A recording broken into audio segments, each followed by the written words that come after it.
4 লক্ষ বার মানব জনম। তার মধ্যে আমরা কতবার বোবা হয়েছিলাম, কতবার অন্ধ হয়েছিলাম, কতবার কানা হয়েছিলাম, কালা হয়েছিলাম, কত কিছু হবার পরে যেদিন তোমাকে সুস্থ সবল একটা সুন্দর দেহ দিয়ে মানুষ করে পাঠালো, সেদিন তুমি সবাইকে ভালোবাসতে শিখলে, কিন্তু ভগবানের বেলায় কিন্তু মন দিয়ে তাকে ভালোবাসতে শিখলে না। আজকে বলুন, আমরা তো সবকিছুই পেয়েছি, আমাদের কি নেই? কিন্তু ভালোবাসার বেলায় কই মন তো নয়, তার বেলায় তো বনের ফুল দিয়ে ভালোবাসি। ভগবানকে পুজো দেওয়ার সময় বন থেকে কটা ফুল তুলে নিয়ে সুন্দর করে ভগবানের চরণটাকে সাজায়, আর এত সুন্দর যে আমাদের মন প্রাণ, সেটা আমরা গোবিন্দকে দিই না, সেটা আমরা ছেলেকে, মেয়েকে, নাতি নাতনি, বাবা মা, আত্মীয় পরিবারকে দিয়ে শেষ হয়ে গেলাম। কিন্তু মা, একটা কথা সত্য বলি, সংসারকে প্রচণ্ড ভালোবেসে তোমার সব থেকে মূল্যবান সমস্ত জিনিস তুমি যাকে বেশি উজাড় করে ঢেলে দিয়ে নিঃস্ব হয়ে যাবে, তৈরি থেকো, শেষের দিনে তোমাকে বুক ভরা ব্যথা দেবে, ভালোবাসা দেবে না। ভালোবাসা দেবার যিনি ছিলেন তাকে তুমি কিছুই দিতে পারো না, কিচ্ছুই দিতে পারো না। তুমি যদি তাকে দিতে, তোমাকে সোনা করে ফেরত দিত, কিন্তু দিতে পারোনি। তা আজকে জগন্নাথের কাছে কৃষ্ণমণ্ডল তিনি গেছেন কি চাইতে? টাকা চাইতে, সোনাদানা চাইতে, পয়সা কড়ি চাইতে। কেন না? স্ত্রীর চোখের জলটা সে সহ্য করতে পারে না। তাই স্ত্রী কেঁদে উঠেছে বলে, স্ত্রী যাতে আর কোনোদিন না কাঁদে, তাই নিজের সহধর্মিনীর কান্না মোছানোর জন্য পুরীর মন্দিরে জগন্নাথের কাছে গিয়ে, জগন্নাথের কাছে কৃষ্ণমণ্ডল শুধু এই নিবেদনটা করেই বাড়িতে ফিরে এলেন। ভেবেছিল অভাবের কথা বলবো, কিন্তু ভাবলো না, ভগবানকে অভাবের কথা বলতে নেই। আমি বরং আমার স্ত্রীর গর্ভে যাতে করে একটা কৃষ্ণ ভক্ত ছেলে আসে, আমি এই নিবেদনটা করে বাড়ি ফিরে যাই। এবার ইতিমধ্যেই কয়েকটা মাস পরে কৃষ্ণমণ্ডল বাড়ি ফিরলেন, আর দুর্গা দেবী তো অপেক্ষা করছিলেন কয়েকটা দিন ধরে, স্বামী আমার কি চেয়ে আসবেন, আমার আশা করি আর অভাব হবে না। যখন স্বামী এসে কুড়ে ঘরে দেখা দিয়েছে মায়েরা, এমন সময় দুর্গা দেবী গিয়ে ছুটে গিয়ে আছাড় খেয়ে পড়ল স্বামীর চরণে। স্বামী, স্বামী, আপনি তো জগন্নাথের কাছে গিয়েছিলেন, আপনি জগন্নাথের কাছে কি চাইলেন? আপনি টাকা পয়সা চেয়েছেন, একটু ওই অভাবের কথা আপনি বলেছেন, জানিয়েছেন ভালো করে। সঙ্গে সঙ্গে স্ত্রীর হাতটা ধরে চোখের দিকে তাকিয়ে বলছে, দ্বারিকা, কিছু মনে করো না, তুমি কিছু মনে করো না। যে জগন্নাথ আমাদেরকে সকল কিছু দিয়ে দিয়েছে, তার কাছে কেমন করে টাকা পয়সা সোনাদানা চাইবো দ্বারিকা? আমি টাকা পয়সা চাইতে পারিনি, আমি সোনাদানা চাইতে পারিনি, আমি জমি জায়গা কিচ্ছু চাইতে পারিনি।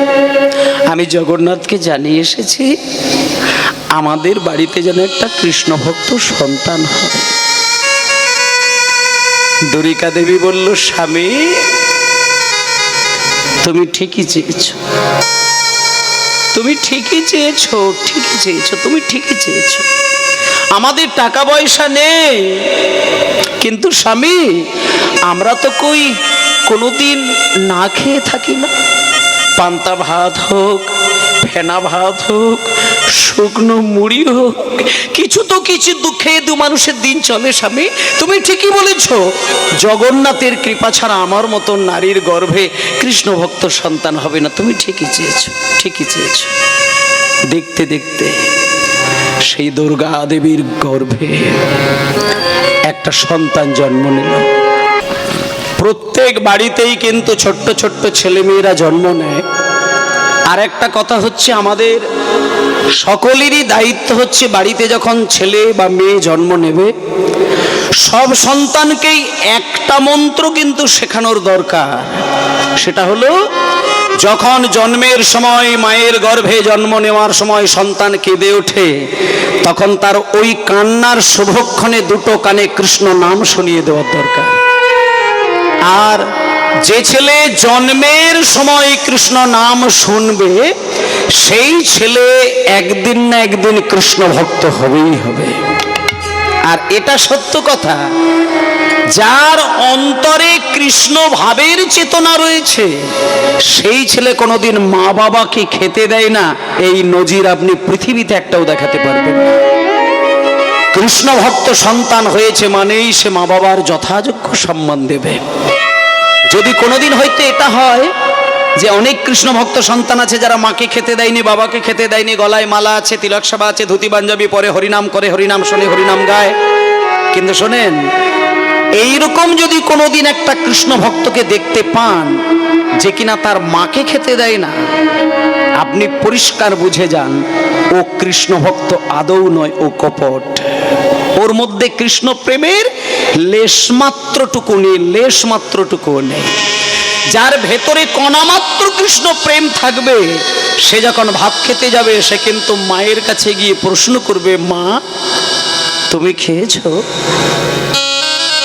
বাবা তুমি খেয়েছো? এই যে মায়ের কাছে গিয়ে তার সার্বিক দিকটা খোঁজ নেওয়া, বাবার কাছে গিয়ে বাবার খোঁজ নেওয়া, এটা একজন কৃষ্ণ ভক্ত সন্তানের ভেতরে কিন্তু থাকে।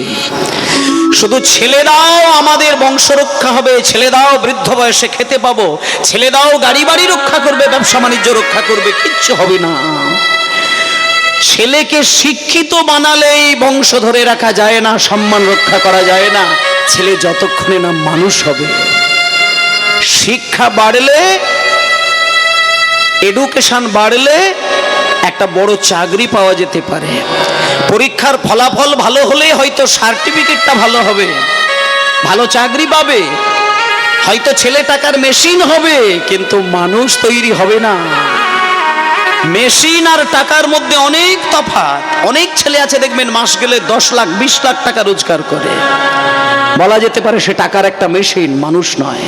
মানুষের সঙ্গে মেশিনের একটা বিরাট তফাৎ রয়েছে, সেটা হলো একটা জায়গায় মেশিন কাজ করতে পারে কিন্তু মেশিনের হৃদয় নেই, আর মানুষ তার একটা হৃদয় আছে। আর যে মানুষ শুধু মেশিন হয়ে দাঁড়িয়েছে, তার হৃদয়ের মূল্য থাকে না, সেই মানুষ সমাজে কোনো মূল্য নেই। তাই প্রত্যেকটা মা বাবার দায়িত্ব থাকবে ছেলেকে একটা মানুষ তৈরি করা। আর ছেলেকে যদি মানুষ তৈরি করতে হয়, আধ্যাত্মিক রসের রসিক না হলে একটা ছেলের মধ্যে আসল সত্তাটা কোনোদিন জাগবে না। শুধু হরি হরি বলে কান্নাকাটি করাই কিন্তু আধ্যাত্মিক পদ নয়, তুলসীমালা গলায় দেওয়া মানেই আধ্যাত্মিক পদ নয়। সৎ এবং সচেতনতা যদি মানুষের মধ্যে না থাকে তাকে ধার্মিক বলা যাবে না। একটা মানুষ যে ধার্মিক তার প্রমাণ দুটো দিক থেকে, তিনি যদি সদলোক হয় আর তেনার যদি সামাজিক বোধজ্ঞান থাকে তাহলে বলা যেতে পারে সেই মানুষটা ভক্ত।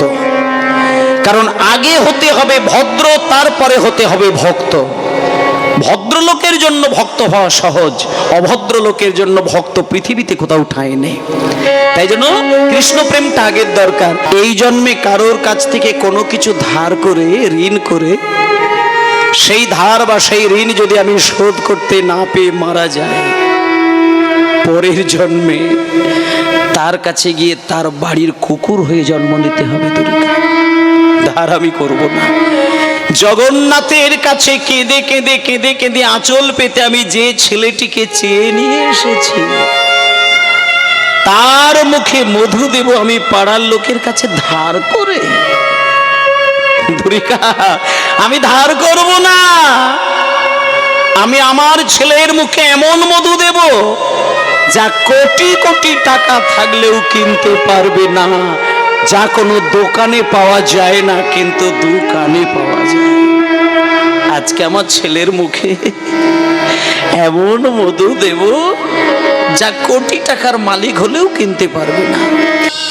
কারণ বাংলাকে সোনা দিয়ে মুড়িয়ে দেওয়া আর এক ঘাটে বাঘে বলদে জল খাইয়ে শান্তিপূর্ণভাবে তাদেরকে তোলা, এটা একমাত্র বাংলার মাটিতে যদি কেউ করে থাকেন সেটা তার নামটি আগে বলতে হয়, যিনি সচিমায়ের ছেলে আমার নিমাই। তার বাইরে কেউ করতে পারেননি। নিমাই কি দিয়েছেন বাঙালিদের জন্য, নিমাই বাঙালিদের জন্য কি করেছেন, এই পড়াশুনো যদি না করা যায় তাহলে কীর্তন গানে ড্যান্স, কীর্তন গানে নাচ, কীর্তন গানে আপেক্ষিক কিছু আনন্দ, কিছু আবেগ, এই মধ্য দিয়ে জীবনটা ভেসে যায়, সাধনাটা কিন্তু ধরা যায় না। কীর্তন কীর্তন হচ্ছে বাঙালিদের কাছে সবথেকে চরম একটি সাধনার ক্ষেত্র, আসন, যার মধ্যে বসলে পরে তুলসী মালার প্রয়োজন হবে না, তিলক সেবা করারও প্রয়োজন হবে না। ওগুলো যদি তুমি করো তো ভালো জিনিস, ওটা বলছি না। তিলক সেবা, ধুতি পাঞ্জাবি পরা, নিরামিষ খাওয়া, তুলসী মালা, ওগুলো আমি পরের কথা বলছি। ওটা বৈষ্ণবের একটা একান্ত পরিশুদ্ধ আভরণ, ওটা আচরণ নয়, ওটা আভরণ। শিব কিন্তু আচরণের দ্বারা কৃষ্ণ সেবা করেছেন, তিনি আভরণটাকে কিন্তু দেখানোর জন্য কৃষ্ণ সেবা করেননি। তাহলে বৈষ্ণবের আভরণ হচ্ছে তিলক সেবা করা, ধুতি পাঞ্জাবি পরা, তুলসী মালা গলায় নেওয়া, দ্বাদশ অঙ্গে তিলক সেবা করা, এগুলো হচ্ছে তার একটা পোশাক। এটা পড়তে হয়, কারণ যে যে কর্ম করে সেই কর্মের ভাবাবেগটাকে ধরতে হয়, এটা প্রয়োজন। এটা না করলে আবার আমার মনের মধ্যে চিন্তাটা পরিশুদ্ধ হবে না, আমি ওইটা বলছি না। কিন্তু সবার আগে যদি আমার গোড়ার দিকটা তাকানো যায়, সেই দিকটা তাকালে দেখা যায় যে তুমি যদি 10 লক্ষ টাকা দিয়ে মন্দির তৈরি করে ফেলো, তুমি এটুকু ভেবে ফেলো না যে তুমি দেবতাকে তোমার ঘরে স্থান দিয়ে দিলে, এটা নয়। তুমি দেবতার বিগ্রহ বানিয়েছো, সেটা দেবতা নয়। তুমি ঈশ্বরকে স্থান দিয়েছো মানে তুমি ঈশ্বরের একটা ছবি তৈরি করে তাকে ভালোবাসো বলে তার পছন্দ মতো মূর্তি বানিয়ে তুমি ঘরে রেখেছো।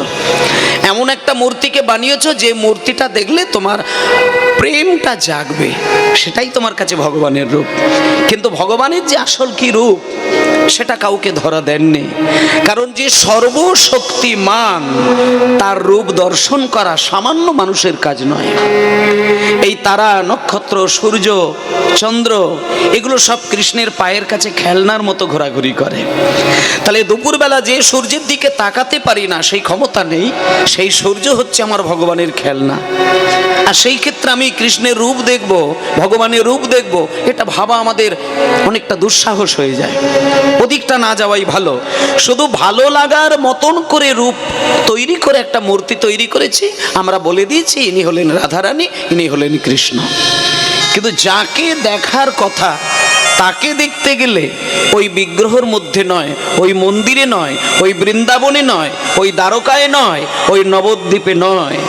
তোমার সব থেকে প্রধান যে জায়গাটা সেটা হলো তোমার মধ্যে থাকা 3টে গুণের মধ্যে সত্যগুণকে যদি জাগিয়ে তুলতে পারো, সেইখানে তোমার চিন্তাটাকে পরিশুদ্ধ রাখতে পারবে।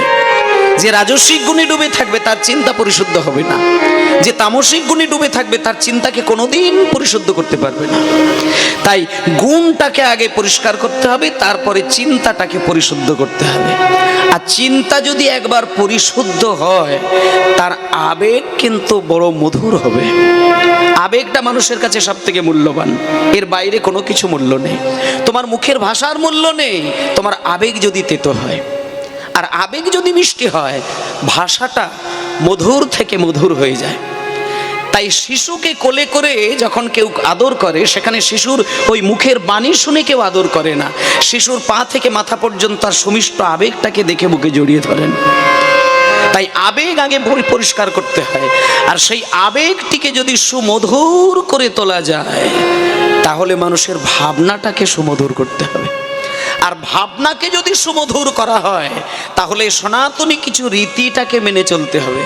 আর সনাতনী রীতিকে যদি মানতে হয়, তাহলে নিজেকে জ্ঞানীগুণী মানুষদেরকে অনুসরণ করতে হবে।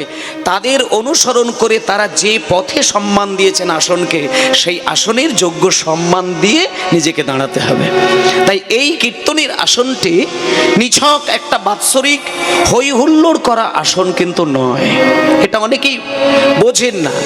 বছরে একবার কীর্তন হচ্ছে, একটু নাচ গান হবে, কীর্তনিয়া আসবে, শেষের দিকে 5টা হিন্দি গান গাইতে বলবো, আমরা খুব আনন্দ করব, নাচা গানা করব। এটার জন্য কীর্তন গান নয়। যদি এইরকম কোনো কমিটি ভাবেন, আমি তাদেরকে করজোড়ে বিনয় করে বলবো যে কীর্তন যজ্ঞের শুরু আর শেষ, এর মধ্যে পরিপূর্ণ ভক্তিটাকে ধরে রাখবেন। যদি মনে হয় নাচ না হলে আর কিছু ছেলে হয়তো খুশি হবে না, তাদের জন্য আলাদা করে নায়িকাকে নিয়ে এসে ড্যান্সের আসর সাজাও। কিন্তু চৈতন্যের চরণ যেখানে বসানো রয়েছে, যেখানে যোগ মায়া দেবীকে সাক্ষী রেখে ভজন করব বলে সংকল্প করেছি, সেখানে ভক্তিকে পদাঘাত করে আর ওই বিশ্রী কিছু নাচ, যেটা এখন বর্তমানে কীর্তন আসরে রাসমঞ্চে অষ্টসখীদের যে নোংরা নাচ, এগুলো আমি মনে হয় যারা সত্যিকারের সনাতনী বলে নিজেদেরকে মনে করেন তাদের এই দায়িত্ব নেওয়া উচিত। কারণ আমাদের বাংলায় রাজা রামমোহন রায়, ঈশ্বরচন্দ্র বিদ্যাসাগর, রবীন্দ্রনাথ ঠাকুর, নেতাজি সুভাষচন্দ্র বসু, আরও যাদের নামকরণ করব বা আপনারা জানেন, সকলের আগে কিন্তু বাংলাকে সংস্কার করার জন্য জীবন বলি দিয়েছিলেন আমার চৈতন্য মহাপ্রভু। নিতাই গৌর হরি বল। চৈতন্য দেবীর নাম অনেক আগে ৫৫ শতাব্দীতে তিনি এসেছিলেন। তিনি শুধুমাত্র বাঙালিদেরকে শান্তি দেবার জন্য চিন্তা করেছিলেন। তিনি তার নিজের স্ত্রীর সম্মানটুকু পর্যন্ত যথাযোগ্য রাখতে পারেননি, শুধু সারা মানব সমাজের কল্যাণের দায়িত্বটা নিয়েছিলেন বলে। তিনি মানব জাতির কল্যাণের পূর্ণ দায়িত্ব নিয়েছিলেন, তাই তার স্ত্রীর সম্মান পরিপূর্ণ রাখতে পারলেন নি। তাই তিনি বাংলাদেশে গিয়ে তপন মিশ্রকে বুকে জড়িয়ে ধরে যখন বাংলাদেশের বাঙালিদেরকে প্রেম দিতে গেলেন, বাংলার মানুষকে প্রেম দিতে গেলেন, তখন ভুলেই গেছিলেন যে সচিমায়ের কাছে আমার স্ত্রী রয়েছেন, এটা ভুলে গিয়েছিলেন। যখন তিনি নামে প্রেমে পাগল হয়ে কয়েক মাস কাটিয়ে দিলেন, পরে যখন মনে হলো যে বাড়িতে আমার স্ত্রী আছে, তখন তিনি আসলেন। ইতিমধ্যেই কিন্তু লক্ষ্মীপ্রিয়া দেবী তখন মারা যায়, বিরহে মারা যায়।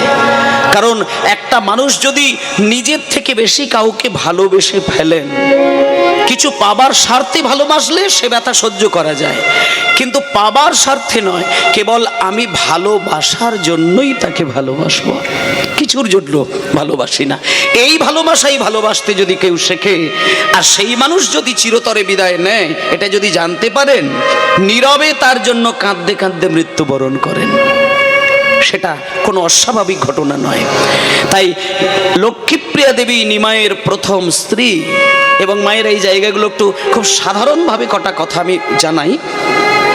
যারা গভীরের ভক্ত তাদেরকে বলতে লাগে না, কারণ তারা এই তলা দিয়ে তাদের রসাস্বাদনের ক্ষমতা হয়েছেন। যারা ওপর দিয়ে যায় তারা কিছু কিছু বিষয়ে নিন্দা করে, তাই সেইগুলো পরিষ্কার করার দরকার। অনেকে বলে নিমাই তো দুটো বিয়ে করেছে, তা আমি দুটো বিয়ে করতে অসুবিধে কি? এগুলো ওপর থেকে চিন্তা করার বিষয়। কৃষ্ণ তো 16,000 একটা স্ত্রী নিয়ে ঘর করেছে, তা আমি একাধিক স্ত্রী করলে অসুবিধে কি? এগুলো ওপর দিক দিয়ে বিচার করার বিষয়। কিন্তু তোমাকে গভীরে দেখতে হবে। ভক্তিরসের গভীরে দিয়ে যদি চিন্তা করা যায়, তাদের এই লীলার মধ্যে তুমি যে রসটা পাবে, তুমি পাগল হয়ে শুধু কাঁদবে, কিছু বলতে পারবে না। কৃষ্ণ 16,000 একটা স্ত্রী নিয়ে সংসার করেছেন, নিমাই 2টি স্ত্রী নিয়ে সংসার করেছেন, কিন্তু সেইখানকার লীলারসটাকে যদি তুমি বুঝতে শেখো, তুমি শুধু বুক চাপড়ে কাঁদবে, কিচ্ছু বলতে পারবে না। তখন তুমি চিন্তা করতে পারবে যে আমি কোন জায়গায় দাঁড়িয়ে, আর আমাদের জন্য ওনারা কি করতে চেয়েছেন। ভগবান কৃষ্ণের কোনো প্রয়োজন হয়নি, শুধু যা প্রয়োজন হয়েছে মানব সমাজকে সাজানোর জন্য, আর কিছুই নয়। আসলে নীলাম্বর চক্রবর্তী যখন সচিমায়ের কাছে বলেছিল, মা তোমার নিমাইয়ের কপালটা কিন্তু আমি দেখে যেটা বুঝলাম, তুমি একটু অভ্যাস করো নিমাইকে হারানোর। নিমাই যদি কোনোদিন হারিয়ে যায়, তার যে একটা তীব্র ব্যথা, সেটা তুমি তৈরি হতে শেখো। কারণ নিমাই একদিন সংসার হারা হবেই, ও থাকবে না, এটা আমি নিশ্চিত বলতে পারি। তখন সচিমা ঠিক করে নিল, কপালে যাই লেখা থাক, হাতে যাই লেখা থাক, আমি ওকে স্ত্রীর বাঁধনে বেঁধে রাখবো, ও যেতে পারবে না। কারণ আমি এটুকু জানি, একটা পুরুষ মানুষ যদি নারীর ভালোবাসায় আবদ্ধ হয়, মোহ মায়ায় যদি একবার বেঁধে যায়, তাহলে ওই মোহ মায়ার অন্ধকারে সে ডুবে যাবে, আর সে সংসার হারা হবে না। কিন্তু নিমাই যে পরম ব্রহ্ম, তাকে কোন মায়া আছে বেঁধে রাখবে? সে তো ঈশ্বর পরমকৃষ্ণ সচ্চিদানন্দের আরেক রূপ, যেখানে আনন্দের প্রতিমূর্তি রাধারানী আর কৃষ্ণ, দুই অংশের মিলিত প্রকাশ আমার চৈতন্যদেব। তাকে তুমি কিসের দ্বারা বেঁধে রাখবে? কি লোভ দেখিয়ে তাকে তুমি বেঁধে রাখতে পারবে? বিশ্বের কোনো ক্ষমতা নেই তাকে বেঁধে রাখার। মা শতবার কেঁদেছে নিমাইয়ের কাছে দাঁড়িয়ে দাঁড়িয়ে, কিন্তু নিমাইকে ধরে রাখতে পারে না। লক্ষ্মীপ্রিয়া দেবীর মতো একটা সুন্দর স্ত্রীর সঙ্গে বিবাহ দিলেন, তাতেও নিমাইকে ধরে রাখতে পারে না।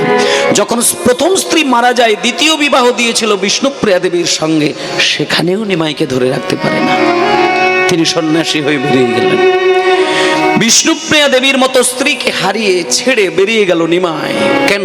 একটা জিনিসের জন্য, শুধু তার লক্ষ্য ছিল আমি উন্নত উজ্জ্বল রসে সমৃদ্ধ গোলকের প্রেম সুধা দান করব, যাতে বাঙালি খুশি হবে, মানব সমাজ সুগঠিত হবে। সুগঠন করার জন্য এই সমাজটাকে তিনি তার হৃদয়ের প্রেম সুধা দান করেছিলেন। কিসের দ্বারা? কীর্তন গানের দ্বারা, অন্য কিছুর দ্বারা নয়। যদি নিয়মের মধ্যে কাউকে ফেলে দেওয়া যায় সে নিয়ম পালবে না। যেমন ঋতুচক্রের মধ্যে মানুষ পড়ে থাকলে ঋতুর প্রভাবে প্রভাবিত হয়ে যায়। গরমের সময় গরম, ঠান্ডার সময় ঠান্ডা, এটা ঋতুর ফলে হয়। তেমন যুগ চক্র হচ্ছে একটা ঋতুচক্রের মতন, ঘুরে ফিরে সত্য ত্রেতা দাপর কলি যখন আমাদের আসে, সত্যের প্রভাব যখন জগতে পড়ে তখন মানুষ সৎ হয়। কিন্তু কলির প্রভাব যখন আমাদের কাছে আসবে, তোমার ইচ্ছে না থাকলেও তুমি অসৎ হয়ে যাবে, এটা কলির প্রভাব। তাই জন্য মহাপ্রভু জানেন যে কলির মানুষের কাছে নামের কথা বললে এদের ধৈর্য থাকবে না। এদেরকে একটা শুধু বলবো, কীর্তন গানের মধ্যে সুর থাকবে, তাল থাকবে, ছন্দ থাকবে, লয় থাকবে, ভাষা থাকবে, ভাব থাকবে, সাহিত্য থাকবে, সাধনা থাকবে, সর্বোপরি বলা যায় আত্মনিবেদন থাকবে। তাহলে এই আত্মনিবেদন করা গান যদি শুনতে শুনতে কিছুই দরকার নেই, শুধু প্রাণ ভরে যদি কীর্তন গানটা শুনে যায় আর চোখ থেকে যদি 2 বিন্দু অশ্রু বিগলিত হয়, তার দ্বারাই ভগবানের চরম সেবা হবে। ভগবানকে সেবা করার এত সহজ পথ চৈতন্যদেব দিয়েছেন, এর আগে কেউ দিতে পারেননি। যা দোকানে চাইলে পরে দিতে পারবে না, কিন্তু দোকানে পাওয়া যাবে। আমি সেই মধু ছেলেকে দেব। তাই এত বলে শোনাইল মধুর হরি নাম, এত বলে শোনাইল মধুর হরি নাম, এত বলে শোনাইল মধুর হরি নাম,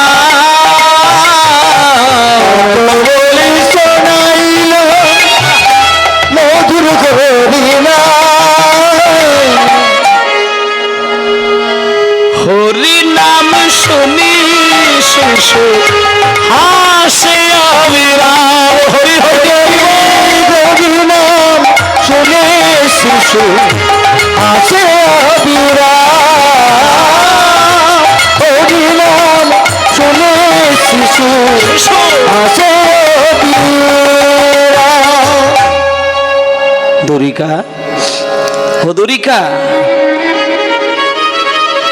দরিকা দেখো দেখো দেখো, জগন্নাথের কাছে যা চেয়েছিলাম আমার মনে হয় তাই পেয়েছি। ও দরিকা দেখো, ছেলেটা হরিনাম শোনার সঙ্গে সঙ্গে কিরকম হেসে উঠলো। দরিকা, আমার মনে হয় এই ছেলে একদিন কৃষ্ণ ভক্ত হবেই হবে। দরিকা, আমি শুনেছি জন্মের সময় ছেলেকে কৃষ্ণ নাম শোনালে সেই ছেলে যদি কৃষ্ণ নাম শুনে ভুলে যায়, একদিন সেই ছেলে পরম কৃষ্ণ ভক্ত হবে। দেখো দরিকা, দেখো দরিকা, আমি যেই এই কানে আর এই কানে একবার একবার করে দুটো কানে শুধু 2 বার কৃষ্ণ নাম শুনিয়েছি না, অমনি দেখো দেখো দেখো তার কাদা বদনে হাসি হলো, কাদা বদনে হাসি হলো, কাদা বদনে হাসি হলো, কাদা বদনে হাসি হলো। হরি নাম যখনই পেল কাদা বদনে হাসি এলো, হরি নাম যখন পেল কাদা বদনে হাসি এলো। হরি নাম বলিয়া শিশু কাঁদিতে লাগিল, বাবা বলিয়া শিশু ডাকিতে লাগিল, মামা বলিয়া শিশু ডাকিতে লাগিল। ভক্তমণ্ডলী মায়েরা, দেখতে দেখতে বাবার মায়ের আদর খেতে খেতে ছেলেটা 1 বছর হলো, 2 বছর হলো, 3 বছর হলো, 4 বছর হয়ে গেল। ইতিমধ্যে ছেলেটা 5 বছর পেরিয়ে কয়েকটা মাস হয়েছে। বাবা একদিন ওই 5 বছরের ছেলেটাকে কোলে করে নিয়ে ঠাকুর ঘরে নিয়ে গিয়ে ছেলেটাকে একটা জায়গায় বসিয়েছে। বসিয়ে বাবা ছেলের মুখের দিকে তাকিয়ে বলছে, খোকা রে আয় বাবা, আমি তোকে না ওই বেশ কয়েকটা দিন ধরে ভাবছিলাম তোকে একটা কথা বলবো কথা বলবো কথা বলবো, আমি বলতে পারি না। শোন, আমি আজকে ভাবলাম তোকে কথাটা বলবো, ভালো করে কান খুলে শুনে রাখ। শোন খোকা, তোর জন্মের কয়েক মাস আগে তোর মা অভাবের যন্ত্রণা সহ্য করতে না পেরে আমার হাত ধরে খুব কেঁদেছে। সেদিন আমি তোর মায়ের চোখের জল মোছানোর জন্য জগন্নাথের মন্দিরে গিয়ে জগন্নাথকে হাত বাড়িয়ে টাকা চাইতে গিয়েছিলাম। কিন্তু খোকারে, জগন্নাথকে দেখার পরে ভাবলাম যে জগন্নাথ এই মানুষকে নিজের মতন করে সাজিয়ে দিয়েছেন, তাই তিনি নিঃস্ব হয়ে বসে আছেন পুরীর মন্দিরে, আর তার কাছে গিয়ে আমি সম্পদ চাইব? এই খোকা, আমি সম্পদ চাইনি, আমি টাকা পয়সা সোনা দানা কিচ্ছু চাই না, আমি শুধু চেয়ে নিয়ে এসেছি তোকে। খোকারে, আমি বাবা হয়ে তোকে যে কথাটা বলছি তুই কান খুলে শুনে রাখ। শোন বাবা, বড় হয়ে যদি কৃষ্ণ ভজন করতে পারিস তাহলে তুই জানবি যে তুই সত্যিকারের একটা মানুষ হয়ে কাজ করেছিস। আর যদি না করতে পারিস, যদি তুই জীবনে কৃষ্ণ ভজন না করতে পারিস, আমি যে তোর বাবা, তুই যে আমার ছেলে, এই পরিচয় সমাজের কাউকে তুই দিবি না। আমি তোর বাবা হতে চাইব না। যে ছেলে কৃষ্ণ ভজন করে না সেই ছেলের বাবা আমি হতে চাই না, তুই পরিচয় দিবি না। এত বড় কথা যেই বাবার মুখে শুনল, ও মায়েরা, 5 বছরের ছেলেটাকে বাবা শুধু এমনি কথার কথা বলে দিয়েছে যে তুই যদি কৃষ্ণ ভজন না করতে পারিস, আমার ছেলে বলে তুই লোকের সামনে পরিচয় দিবি না, এমনি কথার কথা একটা বলেছে। কিন্তু 5 বছরের ছেলে কথাটাকে হৃদয়ের মধ্যে নিয়ে নিলেন। তখন থেকে ছেলেটা ভাবছে, আমি যদি কৃষ্ণের সেবা না করি, আমি বাবার ছেলে বলে লোকের সামনে পরিচয় দেব না, আমি কৃষ্ণ ভজন করব, আমি কৃষ্ণ ভজন করব। সেই দিনটা শুধু গড়িয়ে সন্ধ্যা গড়িয়ে যখন মা বাবার কোলের কাছে ঘুমাতে গেল রাত্রির বেলায়, ঠিক মধ্যরাত্রিতে দুঃখের ঘুমটা ভেঙে গেল। দুঃখের ঘুম ভেঙে গিয়ে প্রথমেই তাকালো মায়ের দিকে, দেখলো মা ঘুমে অচেতন। বাবার দিকে তাকিয়ে দেখছে বাবাও ঘুমে অচেতন। মনে মনে ভাবলো, আমি যদি মা বাবাকে বলে দিয়ে যাই যে আমি কৃষ্ণ ভজন করব, আমাকে বিদায় দাও, মা বাবা আমাকে কোনো দিন যেতে দেবে না। আর আমি যদি কৃষ্ণ ভজন না করতে পারি, আমি এই বাবার ছেলে বলে আমি পরিচয় দেব না, আমি কৃষ্ণ ভজন করব, আমি গৃহত্যাগী হব, আমি গৃহত্যাগী হব, আমি ঘর ছেড়ে বেরিয়ে যাব। ওই মধ্যরাত্রিতে ওই ছোট্ট ছেলে, বয়স 5 বছর, মা বাবাকে শেষবারের মতন প্রণাম করে জন্মভূমির মাটি চিরকালের জন্য শেষবারের মতো মাথায় বুলিয়ে নিয়ে প্রথমে বাবাকে প্রণাম করলো, তারপরে শেষকালে মাকে প্রণাম করলো। মায়ের চরণে হাতটা রেখে, ঘুমন্ত মায়ের চরণে হালকা করে হাত রেখে, মা আমি চলে যাই, ও মা জননী জননী, আমায় দাও গো বিদায়, আমি চলে যাই, ও মা জননী জননী, আমায় দাও গো বিদায়, ও মা জননী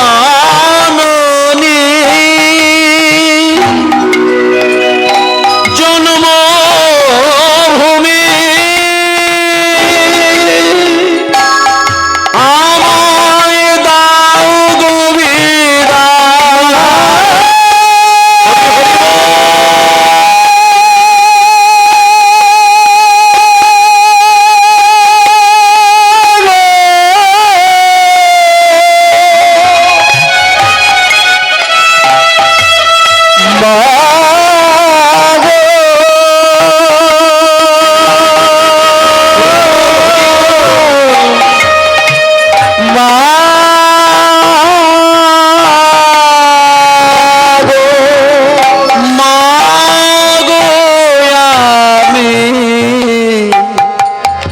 চলে যা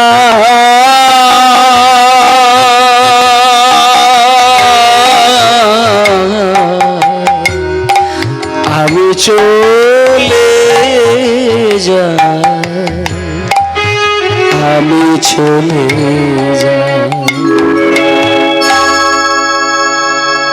ঘুমন্ত পিতামাতাকে প্রণাম করে চিরকালের মতো নিজের গ্রাম নিজের পাড়া মা বাবা সকলকে ছেড়ে দিয়ে 5 বছরের ছেলেটা মধ্যরাত্রিতে বেরিয়ে গেল।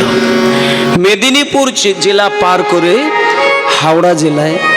হাওড়া জেলা পার করে হুগলি জেলায় পা দিয়েছে। রাস্তায় যাকে দেখতে পায় ছোট্ট ছেলে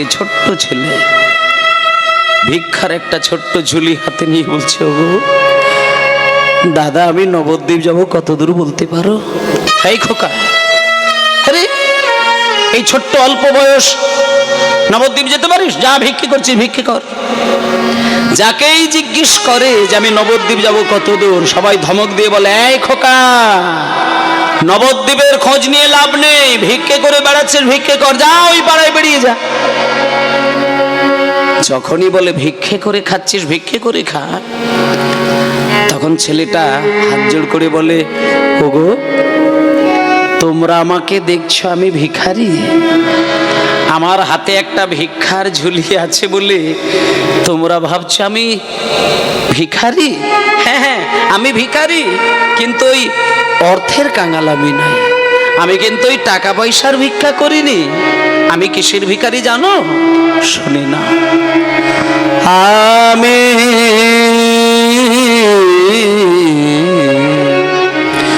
আমি প্রেমের ভিখারি, আমি প্রেমের ভিখারি, প্রেম ভিক্ষা করি আমি যাব গো নদিয়া,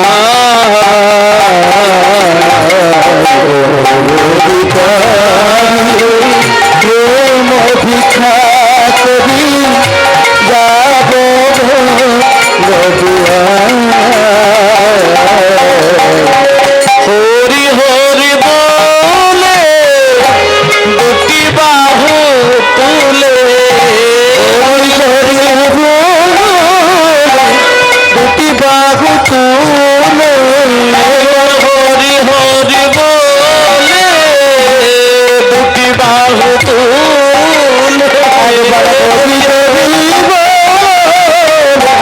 দুটি বাহু তুলে প্রেম ভিক্ষা দাও আমায়,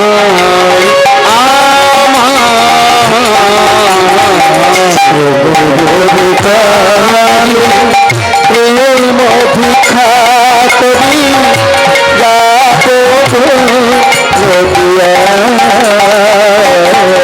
আমি যাব নদিয়া, আমি যাব নদিয়া, আমি যাব গো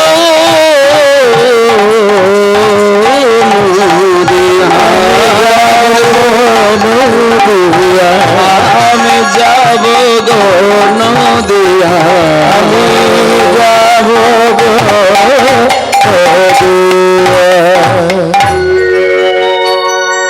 বাবা। আজকে ওই ছোট্ট ছেলে দুঃখী না, যে জায়গাটিতে পৌঁছে গিয়েছিল সেই জায়গাটির ঠিকানা আপনাদের দিয়ে দিচ্ছি। অনেকেই বেড়াতে কিন্তু সেই জায়গায় যান। সেই জায়গাটি হলো বর্ধমান জেলার অম্বিকা কালনা। এখনো সেই কালনার নিতাই গৌরের বিগ্রহ রয়েছে, এবং যেটা হচ্ছে গৌরীদাস পণ্ডিতের আশ্রম এখনো ভেঙে দেওয়া হয়নি, এখনো সেই সব জায়গা রয়েছে। ইতিহাস এখনো প্রমাণ আছে সেই জায়গায়। মায়েরা, সেই অম্বিকা কালনায় যে নিতাই গৌরের বিগ্রহ, যেটা চৈতন্য মহাপ্রভুর আমলের বিগ্রহ, সে এখনো আছে। এবং সেই আশ্রমে গিয়ে ওই দুঃখী যে সাধকের চরণ ধরে কেঁদে উঠেছিলেন, তিনি হলেন ওই গৌরীদাস পণ্ডিতেরই শিষ্য হৃদয় চৈতন্য ঠাকুর। হৃদয় চৈতন্যের চরণে দুঃখী গিয়ে আছাড় খেয়ে পড়লো আর জয়ধ্বনি দিতে লাগলেন, হৃদয় চৈতন্য ঠাকুর কি জয়।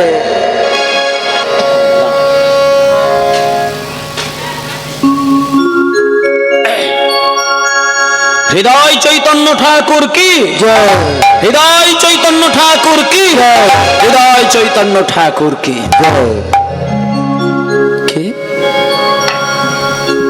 কি খোকা, ও সামনে এসো, সামনে এসো, আমার কাছে এসো। এত সুন্দর দেখতে তুমি, কি মিষ্টি দেখতে তোমার, কি ছোট্ট অল্প বয়স। সামনে এসো বাবা। কি নাম তোমার? আমার নাম হচ্ছে আমি দুঃখী, আমার নাম দুঃখী। আচ্ছা, তো এইখানে এসেছো কেন বাবা, এত অল্প বয়স? বাবা ঠাকুর, আপনার কাছে আমি এসেছি, বাবা আমাকে বলেছেন আমি যদি প্রাণ ভরে কৃষ্ণ সেবা না করতে পারি আমি আমার বাবার সন্তান বলে আমি পরিচয় দেব না। বাবা ঠাকুর, আপনি আমাকে দীক্ষা দেবেন, আপনি আমাকে দীক্ষা দেবেন, একটু রাধা গোবিন্দের সেবা করব। বাবা আমায় বলে দিয়েছে আমি প্রাণ ভরে কৃষ্ণ ভজন না করলে আমি বাবার ছেলে বলে পরিচয় দেব না, সেই জন্য আপনার কাছে এসেছি। শোনো শোনো বাবা, শোনো শোনো শোনো শোনো, বাবার কথাই তোমার চৈতন্য উদয় হয়েছে, এটা খুব আনন্দেরই বিষয়।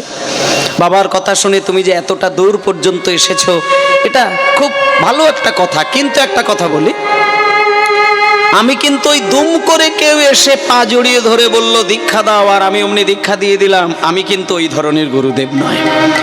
আমার কাছে যেই আসুক না কেন আমি তাকে একেবারে সব দিক থেকে পরীক্ষা করে দেখে নেব, সেই পরীক্ষায় যদি সে পাশ করে তবে আমি তাকে দীক্ষা দেব। বাবা ঠাকুর, বাবা ঠাকুর, আপনি আমার পরীক্ষা নেবেন, তাহলে আপনি বলুন না আমায় কি পরীক্ষা দিতে হবে, আমি প্রস্তুত। আপনি বলুন আমায় কি পরীক্ষা দিতে হবে। তুমি পরীক্ষা দেবে? হ্যাঁ আমি পরীক্ষা দেব, আপনি বলুন। আচ্ছা এখানে বসো। এই কে আছিস? হ্যাঁ বলুন। আমার মন্দিরের ঠিক পিছন দিকে একটি বাগান বাড়ি রয়েছে, দেখবে সেই বাগান বাড়িতে দেখবি 10টি মাটির কলসি রাখা রয়েছে, আর সেই মাটির কলসি থেকে সব থেকে যে বড় মাপের কলসিটা ওইটা নিয়ে চলে আয়। আর ওইটা দুঃখীর, আর শোনো দুঃখী একটা কথা বলি তোমায়, তুমি কলসিটা কাছে নেবে আর প্রত্যেক দিন, আজকের দিনটা কেটে যাক, কাল থেকে সকাল যখনই হবে তুমি কলসিটাকে সঙ্গে নিয়ে গঙ্গায় যাবে, কলসি ভরে জল তুলবে, আর এই আমার এত যে বাগানে সব ফুলের গাছ, তুলসী গাছ, নানান ধরনের যে গাছ আছে সব গাছের গোড়ায় গোড়ায় ঢেলে দেবে। আর কাজের মধ্যে যদি কোনোদিন কোনো ত্রুটি দেখতে পায় তাহলে বুঝবো তুমি কোনো কৃষ্ণ সেবার যোগ্য নও। চলে যাও, চলে যাও, যদি পারো বেরিয়ে যাও। এইবার মায়েরা, 5 বছরের ছেলের মাথায় একটা বড় মাটির কলসে তুলে দিয়েছে, কতদিন জল ঢালবে? 5 বছরের ছেলে মানে সে কত বড় ছেলে, কত বড় ছেলে সে, একেবারে শিশু বালক, কোলের বাচ্চা, তার মাথায় জলের দায়িত্ব দিয়েছেন। আর দুঃখে সেটাকেই গ্রহণ করেছে। প্রত্যেক দিন সকাল 6টা যখনই বাজে ওই মাটির কলসিটাই করে জল ভরে নিয়ে মাথায় চাপিয়ে নিয়ে যথারীতি সেই গাছের গোড়ায় গোড়ায় ঢেলে দেয়। কোনোদিন জল ঢালা বন্ধ দেয় না। 1 দিন 2 দিন 3 দিন 4 দিন 9 মাস জল ঢালতে ঢালতে কটা মাস কেটে গেল, বেশ কয়েকটি মাস কেটে গেল। একদিন দুঃখী কলসি করে জলটা তুলে নিয়ে যেই মাথায় চাপাতে গেছে দেখলো অসহ্য যন্ত্রণা, মাটির কলসির ঘষা লেগে লেগে ওই ছোট্ট দুঃখীর নরম মাথায় ঘষা লেগে হয়ে গেছে দগদগে ঘা, পুঁজ রক্ত গলে গলে পড়ছে, আর সেই ঘায়ের ওপরেই কলসিটাকে বসিয়েছে। অসহ্য যন্ত্রণা, কিন্তু জল ঢালা বন্ধ করেনি। শুধু একটা কথা ভেবেছি, আমি যদি এই মাথার ঘায়ের জন্য জল ঢালা বন্ধ করে দিই তাহলেই আমাকে গুরুদেব দীক্ষা দেবে না, আর যদি দীক্ষা আমি না পাই আমার বাবা আমাকে বাবার পরিচয় জানাবে না। আমাকে যতই কষ্ট হোক আমাকে জল ঢালতে হবে। এই বলে সেই পুঁজ রক্ত গলে গলে পড়ছে মাথা, তার উপরেই কলসিটা চাপিয়েছে। অসহ্য যন্ত্রণা, অসহ্য যন্ত্রণা। পাড়ার কিছু মায়েরা দুঃখীর এই কষ্ট দেখতে পেয়ে ছুটে গিয়ে এগিয়ে গিয়ে মাথা থেকে কলসিটাকে নামাতে গেছে। হ্যাঁ দুঃখী, পাগল নাকি? এই গুরুদেবের কাছে তুই দিনের পর দিন পড়ে আছিস, তোকে কি গুরুদেব দীক্ষা দেবে? ও দীক্ষা দেবে না, তোকে মেরে ফেলবে খাটিয়ে খাটিয়ে। যা, তুই বেরিয়ে যা এখান থেকে। হাত জোড় করে বলছেন, ওগো তোমরা কি ভাবছো, গুরুদেব আমাকে জল ঢালাচ্ছে বলে আমি খুব কষ্ট পাচ্ছি? আমি কোনো কষ্ট পাচ্ছি না, আমি কোনো কষ্ট পাচ্ছি না। আমি সারা দিন গুরুদেবের আদেশ পালন করার পরে আমি সন্ধ্যাবেলায় যখন গুরুর চরণ সেবা করি, আমি তখন কি দেখতে পাই জানো? জয় জয় শ্রী গুরু প্রেম কল্প,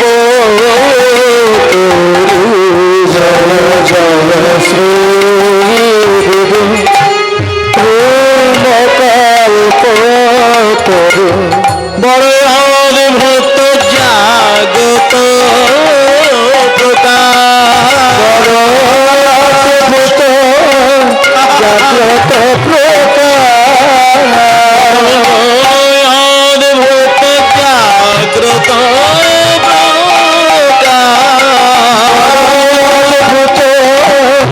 জাগ্রত প্রকাশ, জাগ্রত প্রকাশ,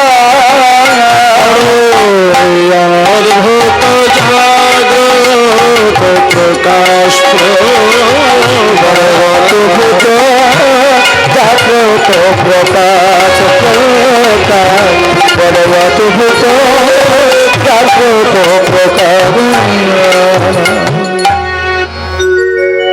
পাড়ার বেশ কিছু মা জননী যখন ওই দুঃখীটার চোখের জল দেখে সহ্য করতে পারে না, তারা দুঃখীর ভালোর জন্যই কটা উপদেশ দিতে গেলেন, কিন্তু দুঃখী কারোর কথাই শুনছে না, কারোর কথা শোনে না, কারোর কথা শোনে না। শুধু পাগলের মতো জল ঢালছে, শুধু জল ঢালছে, শুধু জল ঢালছে। জল ঢালতে ঢালতে ঢালতে ঢালতে 6 মাস। ইতিমধ্যেই মায়েরা একদিন দুঃখী দেখলেন কলসি করে জল ঢালতে গিয়ে কপাল থেকে পোকা নেমে আসছে। যখনই দেখলো মাথা থেকে ছোট্ট ছোট্ট পোকা কিলবিল করে নেমে আসছে, তখন দুঃখী ভাবলেন, কি গুরুদেব যদি আমার মাথার ঘা দেখে, গুরুদেব যদি আমার এই মাথার গায়ের পোকা দেখে, তাহলে তো বলবে কৃষ্ণ সেবার যোগ্য নয়। না না না না না না না, গুরুদেবকে এই ঘাটা আমি দেখাবো না, গুরুদেবকে মাথার ঘায়ের এই পুঁজ রক্ত পোকা আমি দেখাবো না। এই বলে মায়েরা দুঃখী করেছে কি, মাথায় একটা সাদা কাপড় বেঁধে নিয়েছে, মাথার চারিদিকটা একটা ছোট্ট করে কাপড় দিয়ে পাগড়ি বেঁধে নিয়েছে, যাতে পুঁজ রক্ত আর পোকাগুলো গড়িয়ে গড়িয়ে ওই কাপড়ের মধ্যে যায়, বাইরে না ধরা দেয়। কিন্তু মায়েরা এতদিন দুঃখী খালি মাথায় জল ঢালছিল, গুরুদেব কোনো লক্ষ্য করেনি। আর আজকের দিনটা শুধু ওই পোকা দেখতে পেয়ে যে দিনটাই মাথায় পাগড়ি বাঁধল, সেই দিনকেই গুরুদেবের চোখে পড়ে গেল। এই দুঃখী, রে মাথায় ওটা কি রে? গুরুদেব আমি একটা মাথায় আমি মাথায় পাগড়ি বেঁধেছি। খোল ওই পাগড়ি, খোল ওই পাগড়ি, খোল। গুরুদেব আজকে আমাকে এই মাথার পাগড়িটা খুলতে তবে রে পাগড়ি খুলতে বলবেন না। আমি তোমাকে কৃষ্ণ সেবার জন্য জল ঢালতে বলেছি, তুমি মাথার উপর একটা গদি তৈরি করেছো। শোনো শোনো শোনো শোনো শোনো, এটা রূপ সনাতনের ধর্ম। এখানে হারাম করে, এখানে বাবুগিরি করে কৃষ্ণ ভজন হয় না। পাগড়ি খোল, পাগড়ি খোল, পাগড়ি খোল। গুরুদেব আজকে আমি পাগড়ি খুলব, আজকে আমি এই পাগড়ি খুলব, আমি জোর করে খুলে দেবো এই পাগড়ি, আমি খুলে দেবো এই পাগড়ি। এই বলে হৃদয় চৈতন্য ঠাকুর ছুটে গিয়ে জোর করে যেই না পাগড়িটি খুলে দিয়েছে, অমনি দেখতে পেল গল গল করে পুঁজ রক্ত পোকা নেমে আসছে। ওরে দুঃখী দুঃখী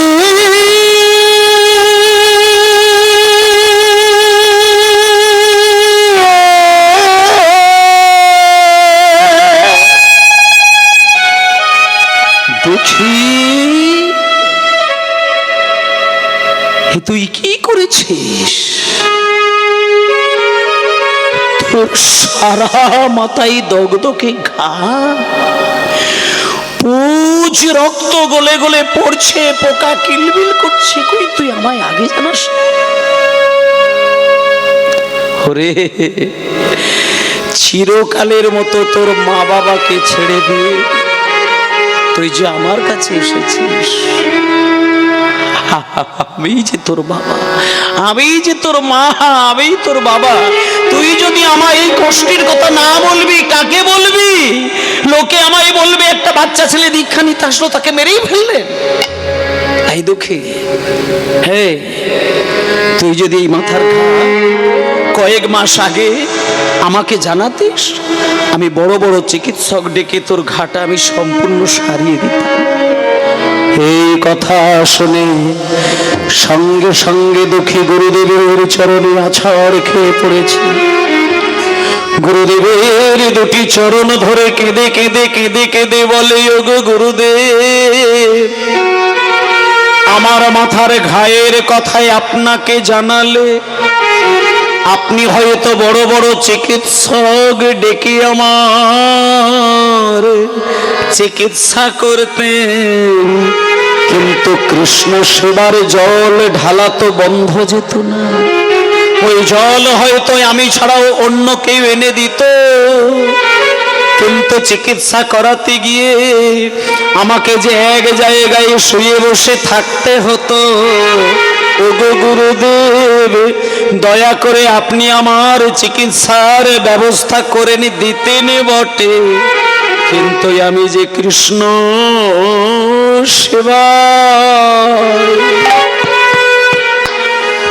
সেবায় বঞ্চিত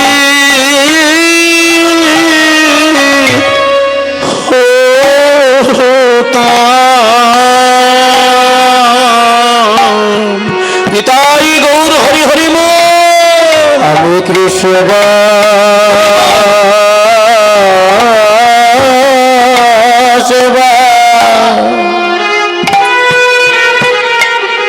সেবায় বঞ্চিত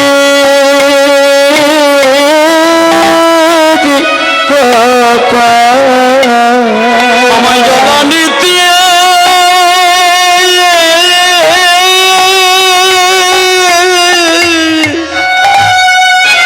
আমায় নিষেধ করলে আমি কৃষ্ণ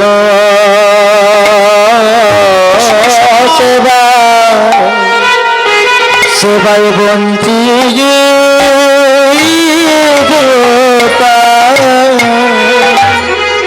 আমায় জ্বালানিতে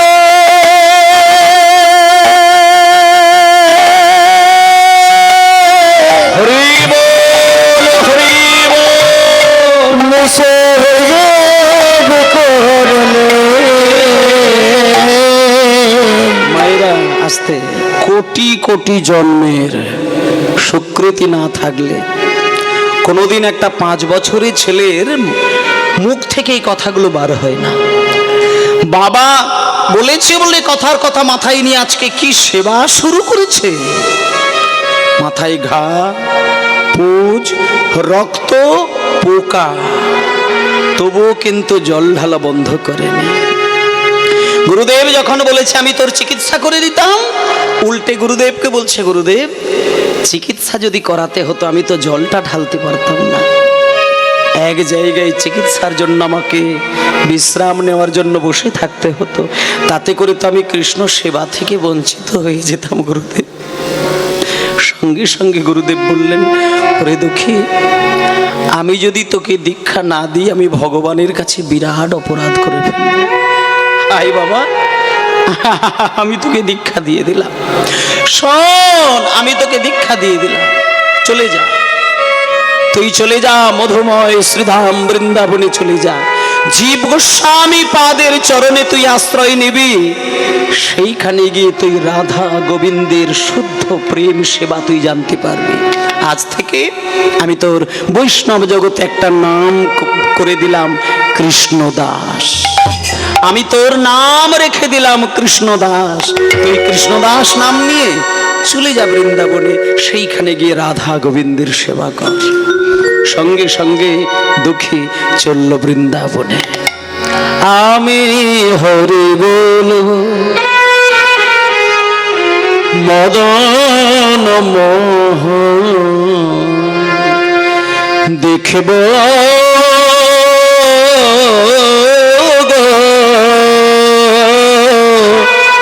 আমি হরি বলবো রাধা মদন মোহন,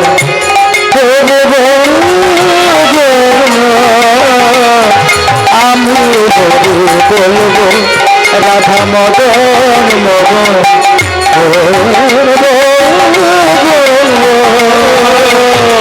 আমি হরি বলবো। এইভাবে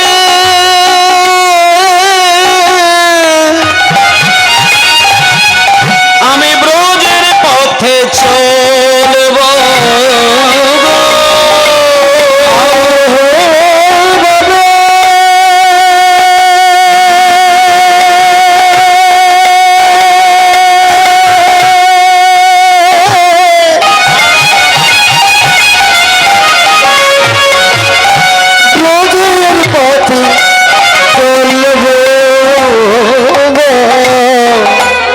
আমি হরি বলবো রাধা মদন মোহন,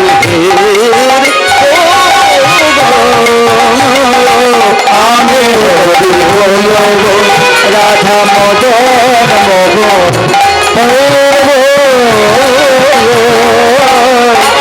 আমি হরি বাবা। আজকে দুঃখী এই বর্ধমানের অম্বিকা কালনা ছেড়ে তিনি চলে গেলেন বৃন্দাবনে। এবার বৃন্দাবনে গিয়ে কার কাছে গেলেন? জীব গোস্বামী পাদ, বৃন্দাবনের 6 গোস্বামীর মধ্যে একজন। আপনারা অনেকেই তো জানেন, সবাই জানেন। তা সেই জীব গোস্বামী পাদ তখন তিনি ভজনে ব্যস্ত ছিলেন, আর বাইরে থেকে ওই ছোট্ট ছেলেটা গিয়ে জীব গোস্বামী পাদ কি, জীব গোস্বামী পাদ কি, জীব গোস্বামী পাদ কি, খোকা, হে খোকা, কি নাম রে তোর? আমার নাম দুঃখী কৃষ্ণ দাস। কি বললি? দাঁড়া দাঁড়া দাঁড়া দাঁড়া দাঁড়া, এদিকে আয়। কি নাম? আমার নাম হচ্ছে ওই দুঃখী কৃষ্ণ দাস। দুঃখী কৃষ্ণ দাস? আরে দাঁড়া দাঁড়া দাঁড়া দাঁড়া, নামটাকে ঠিক করে বল আগে, নাম ঠিক করে বল, আমার কাছে নামটা পরিষ্কার হচ্ছে না। কি নাম বললি? আমার নাম দুঃখী কৃষ্ণ দাস। আচ্ছা হ্যাঁ রে বেটা, জীব নিত্য কৃষ্ণ দাস ইহা ভুলে গেলা, তে কারণে মায়া পিশাচি গলায় বাঁধিলা। যারা কৃষ্ণের দাসত্ব ছেড়ে দিয়ে মায়ার দাস হয়েছে তারা দুঃখ পায়, আর কৃষ্ণের দাস যারা হয় তাদের আবার কোনোদিন দুঃখ হতে পারে? একবার বলছিস কৃষ্ণ দাস, আবার বলছিস দুঃখী, নামটা তো আমার কাছে পরিষ্কার হচ্ছে না। বাবা ঠাকুর, না না না না না না, আপনি যেভাবে ভাবছেন ওটা নয়। আসলে বিষয়টা কি জানেন? আমার মা বাবা একটা নাম রেখেছিলেন, সেটা হলো দুঃখী, আর আমার গুরুদেব নাম রেখেছিলেন কৃষ্ণদাস। যে জিজ্ঞেস করে আমি দুটো নামকে মিলিয়ে দিয়ে বলে দিই কৃষ্ণদাস, দুঃখী কৃষ্ণদাস। ও আচ্ছা, তা বলি কি তোমার গুরুদেবের নামটা কি? আমার গুরুদেবের নাম শুনবেন? আমার গুরুদেবের নাম হচ্ছে হৃদয় চৈতন্য ঠাকুর। কি বললে? দাঁড়াও দাঁড়াও দাঁড়াও দাঁড়াও, হৃদয় চৈতন্য ঠাকুর? বাহ বাবা বাবা বাবা, হৃদয় চৈতন্যের শিষ্য যখন তুমি, তোমাকে তো আমি আপ্যায়ন না করে পারি না। শোনো কৃষ্ণদাস, আজকে তুমি যাকে হৃদয় চৈতন্য বলে গুরুদেব রূপে পেলে, সেই হৃদয় চৈতন্য সাধারণ কোনো মানুষ নন। এই হৃদয় চৈতন্যের আসল নাম ছিল হৃদয় আনন্দ ঠাকুর, এবং সেই হৃদয় আনন্দ ঠাকুরের কাছ থেকে হৃদয় চৈতন্য নাম হলো কেন জানো? একদিন তোমার গুরুদেব ওই হৃদয় আনন্দ তার হৃদয়ের মধ্যে চৈতন্য মহাপ্রভুকে নাচতে দেখেছিলেন তোমার গুরুদেবের গুরুদেব গৌরীদাস পণ্ডিত। তা সেই গৌরীদাস পণ্ডিত একদিন হৃদয় আনন্দের হৃদয়ের মাঝখানে চৈতন্য দেবকে নাচতে দেখেছিলেন বলে তিনি তোমার গুরুদেবের নাম করে দিয়েছিলেন হৃদয় চৈতন্য ঠাকুর। তা বাবা শোনো একটা কথা বলে, হৃদয় চৈতন্যের যখন তুমি শিষ্য, আমি তোমার সঙ্গে আর বেশি কিছু কথা বলতে চাইছি না, শুধু একটা কথা বলি তোমাকে, তুমি আমার কাছে এসেছো কেন বলো? আমি তোমাকে দিতে প্রস্তুত। গুরুদেব, গোস্বামীপাদ আপনার কাছে এসেছি কেন জানেন তো? আপনি আমাকে শুধু ওই কেমন করে ওই রাধা গোবিন্দের সেবা করতে হয় ওই পথটা আমার জানা নেই, শুধু আমাকে ওই পথটা শুধু দেখিয়ে দিন। ও, তুমি রাধা গোবিন্দের সেবা করবে? ঠিক আছে, দাঁড়াও দাঁড়াও দাঁড়াও। রাধা গোবিন্দের সেবা করতে গেলে ওই কতগুলো কথা আমি তোমাকে বলবো, ভালো করে মুখস্থ করে নাও। রাধা গোবিন্দের সেবা করাটা যত মুখে বলতে সহজ, কাজটা কিন্তু এতটা সহজ নয়। রাধা গোবিন্দের সেবা করতে গেলে না, তুমি যে একটা ছেলে, তুমি যে একটা পুরুষ, এটা তুমি কোনোদিন মাথায় রাখলে কিন্তু সেবা হবে না। তোমাকে ভাবতে হবে তুমি একজন নারী। নিজেকে নারী কল্পনা করে অষ্ট সখীর আনুগত্যে যদি তুমি পারো, যাও রাধা গোবিন্দ সেবা করো। তখন এইবার কৃষ্ণদাস বলছেন, আচ্ছা গোস্বামীপাদ, আমি গুরুদেবের মুখে শুনেছিলাম রাধা গোবিন্দের নাকি 64 রকমের সেবা আছে। কেউ ফুল তোলে, কেউ মালা গাঁথে, কেউ বেশভূষা পরিয়ে দেয়, কেউ চন্দন ঘষে, কিন্তু আপনি তো আমাকে বললেন না যে আমি কোন সেবাটা করব। তোমাকেও সব কিছু করতে হবে না। শোনো শোনো, হাত পেতে দাঁড়াও, এসো সামনে এসো। এই না, এই ঝাঁটাটি তুমি দু হাতে ধরো। এই ঝাঁটাটিকে তুমি যত্ন করে তোমার কাছে সদাই রেখে দেবে। আর প্রত্যেক দিন ভোর 3টে যখন বাজবে, এই ঝাঁটাটি তুমি নিয়ে এই সারা কুঞ্জ মন্দির পরিষ্কার করে ঝাঁটিয়ে দেবে। এইটাই হবে তোমার কৃষ্ণ সেবা। এইবার কৃষ্ণদাস সোনার ঝাঁটাটিকে বুকের মাঝে জড়িয়ে ধরেছে। ঝাঁটাটিকে বুকের মাঝে জড়িয়ে ধরেছে কৃষ্ণদাস। ঝাঁটাটিকে বুকের মাঝে জড়িয়ে ধরছে আর কেঁদে কেঁদে বলছে, ওরে আমার বৃন্দাবনের ঝাঁটা রে, তোর ভাগ্যের বলি হারি যায়, তুই দিবানিশি রাধা গোবিন্দের চরণ ধুলায় স্নান করি। আমায় একটুখানি কৃপা কর, তোর মতন যেন আমিও রাধা গোবিন্দের চরণ ধুলায় ডুব দিতে পারি। সোনার ঝাঁটাটিকে বুকের মাঝে জড়িয়ে ধরে কুঞ্জ মন্দিরের মধ্যে প্রবেশ করছে। আর রাধা গোবিন্দের জয়ধ্বনি দেবার আগে একবার প্রাণ ভরে গুরুদেবের স্মরণ করেছে। গুরু আমার লোচন আনন্দ ধায়, লোচন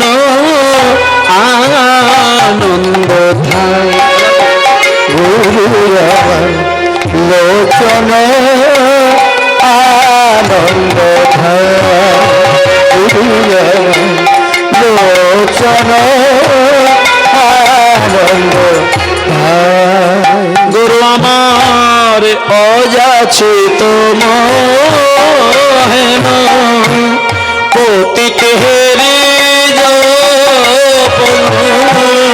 অযাচিত মোহন পতিত দেবী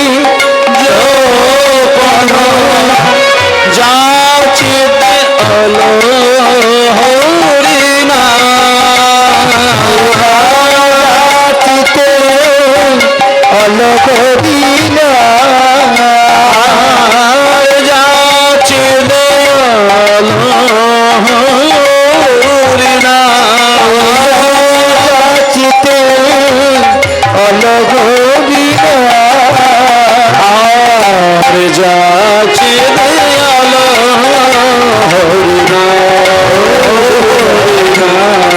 যাচিতে আলো হরিনা যাচিতে আলো হরিনা। আচ্ছা, এবার মায়েদেরকে একটুখানি বলবো, মনে করুন এই জায়গাটি হচ্ছে মধুময় শ্রীধাম বৃন্দাবন, যেখানে হয় হরিনাম সংকীর্তন, সেটাই তো মধুর বৃন্দাবন, তাই না? তা আজকে আপনারা সবাই বৃন্দাবন ভেবে, আর একটুখানি লীলা বিষয় বাকি রয়েছে, আপনারা কষ্ট করে অনেকক্ষণ বসে আছেন। আর একটা কথা বলি, মানুষের কিন্তু ওই ঘুম আর খাওয়া এটার উপরে বেশি যদি জোর দেওয়া হয় তাহলে কিন্তু সাধনা নষ্ট হয়ে যাবে। আরে বাবা, বছরে তো একটা দিন কীর্তন হবে 2-3 দিন ধরে, 365 দিনে আমরা কতদিন ঘুমিয়ে কাটাই। একটুখানি ঘুম আর খাওয়া দুটোকে একটু মানে চিন্তা করে চলতে হবে। ঘুমের জন্য এই আসনটা ত্যাগ করা আর খাওয়ার জন্য আসন ত্যাগ করা খুব দুঃখের বিষয়। এগুলোকে একটু ভাবতে হবে। হরিনামের অমৃতে মন বসিয়ে দিলে খাওয়া ঘুম কিচ্ছুই তার মনে পড়ে না। আজকে সকলে মিলে আস্তে মাস্তে এই জায়গাটিকে বৃন্দাবন ভেবে আমি যখনই ওই মানে নিচু হয়ে ওই ঝাঁট দেবার মতন করে ভঙ্গিমাটা করব, অভিনয়টা দেখাবো, আপনারা একটুখানি একবার উলুধ্বনি আর হরিধ্বনি করবেন। যখন ঝাঁট দেবো তখনই, তারপর দাঁড়িয়ে পড়লে আর করার দরকার নেই। মানে ছোট্ট ছেলে কৃষ্ণদাস এইভাবে ঝাঁট দিচ্ছিলেন ভোর 3টের সময় আর গান গাইছিলেন। বয়স তার 6 বছর, 5, 6, 7 বছরের ছেলে, ছোট্ট ছেলে। এবার ঝাঁট দিচ্ছে আর গান গাইছে, জয় রাধা শ্যাম জয়, জয় গিরিধারী, জয় রাধে, জয় রাধে, প্রেমময়ী জয় রাধে, জয় রাধা শ্যাম জয়, জয় গিরিধারী, জয় রাধা শ্যাম জয়, জয় গিরিধারী, জয় রাধা শ্যাম জয়, জয় গিরিধারী, জয় রাধে, জয় রাধে, জয় রাধে, জয় রাধে,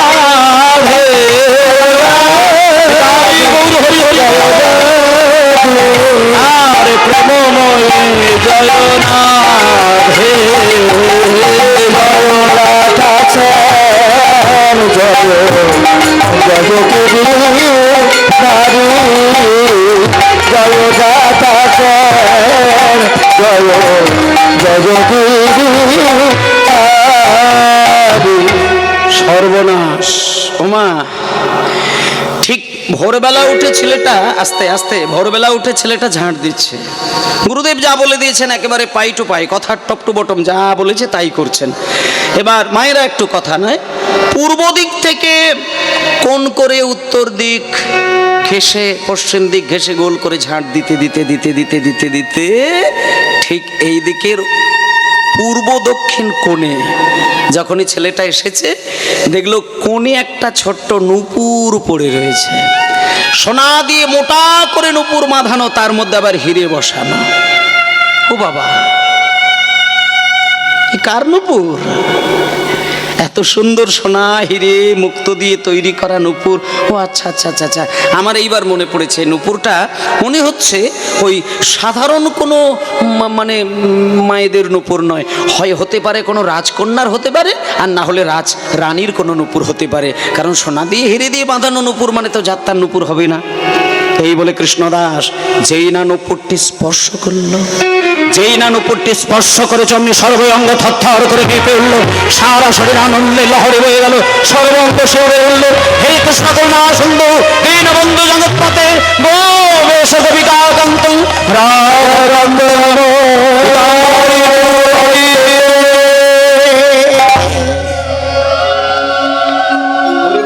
হরি বল হরি বল হরি বল হরি বল।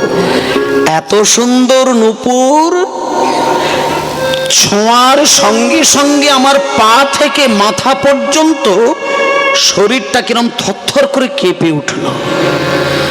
সারা শরীর কিরকম একটা যেন আনন্দের একটা লহরী বয়ে গেল, সর্ব অঙ্গ যেন একটা শিহরে উঠল। এই কার নূপুর? ছোঁয়ার সঙ্গে সঙ্গে আমার ভেতরে এত আনন্দ এলো কেন? আমার মনে হয় এই নূপুরটা কোনো যেমন তেমন কোনো সাধারণ মেয়ের নূপুর নয়। এ কোনো বড় ভক্তিমতীর নূপুর হবে। যারই নূপুর হোক আমি কুড়িয়ে রেখে দেবো, যার নূপুর সে আমার কাছে প্রমাণ দিয়ে তবে নিয়ে যাবে। এই বলে ছেলেটা নূপুরটাকে কুড়িয়ে আঁচলের মধ্যে লুকিয়ে আবার ঝাঁট দিচ্ছে, আবার গান গাইছে। জয় রাধা শ্যাম জয় জয় গিরিধারী অনুধ্বনি, জয় রাধা শ্যাম জয় জয় গিরিধারী, জয় রাধা শ্যাম জয় জয় গিরিধারী, জয় রাধে জয় রাধে জয় রাধে ব্রহ্মময়ী জয় রাধে, জয় রাধা শ্যাম জয় জয় গিরিধারী, জয় রাধা শ্যাম জয় জয় গিরিধারী, জয় রাধা শ্যাম জয় জয় গিরিধারী। ও বাবা, ওইদিকে একটা অদ্ভুত ঘটনা ঘটে গেছে। স্বয়ং রাধারানী গোবিন্দের সঙ্গে নাচতে নাচতে একটা পায়ে বাড়িতে গিয়ে নূপুরটাকে খুলে আলমারিতে রাখতে গেছে, আর একটা পায়ে নূপুর খুলতে গেলেন, খুঁজে পেলেন নাই। যেই একটা পায়ে নূপুর খুঁজে পেল না শ্রীমতী রাধারানী, সঙ্গে সঙ্গে চিৎকার করে উঠল, ললিতা ললিতা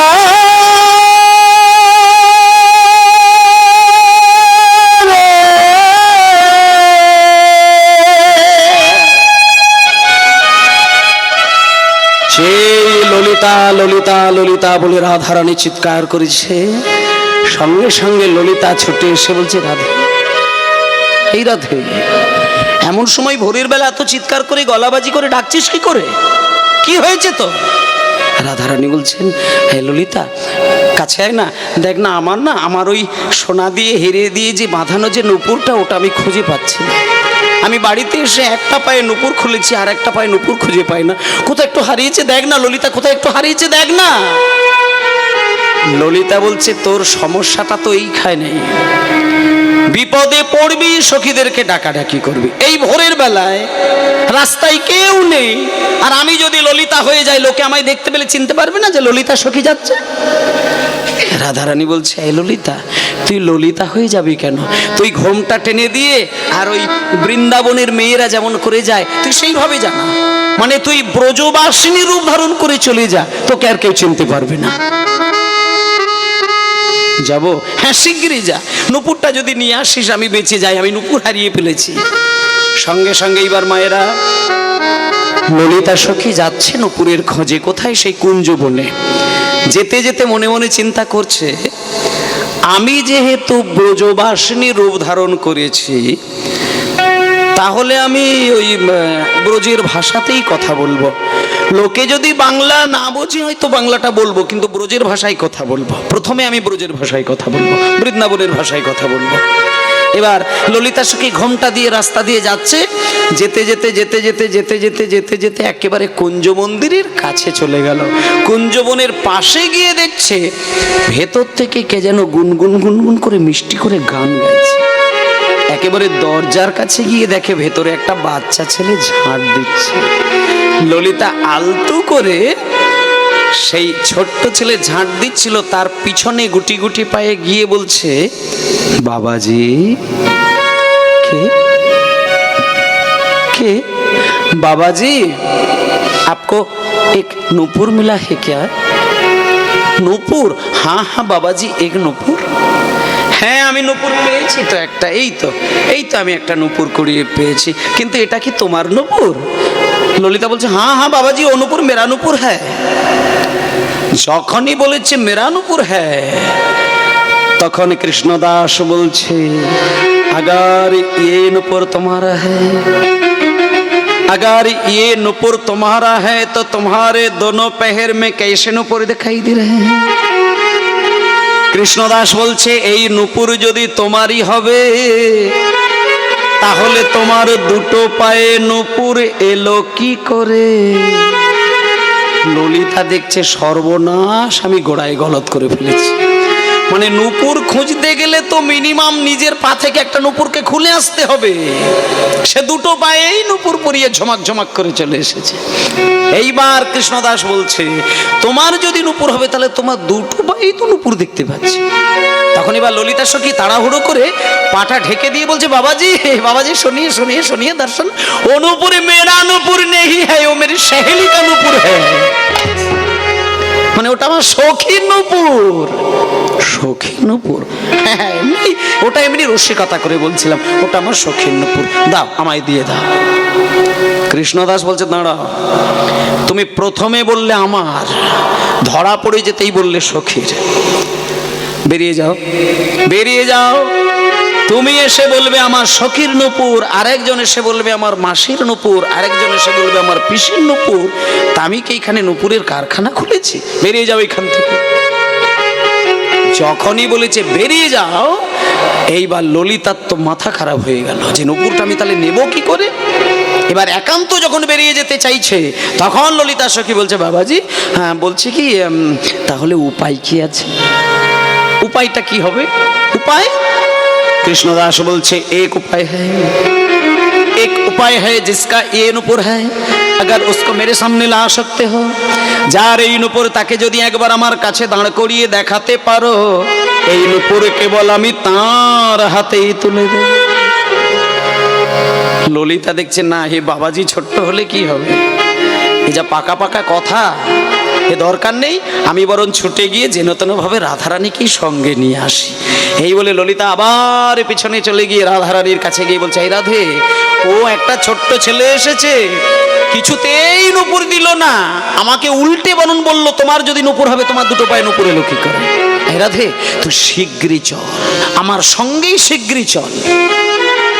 ললিতা, আমি রাধারানী হয়ে যাব, লোকে আমায় চিনতে পারবে না।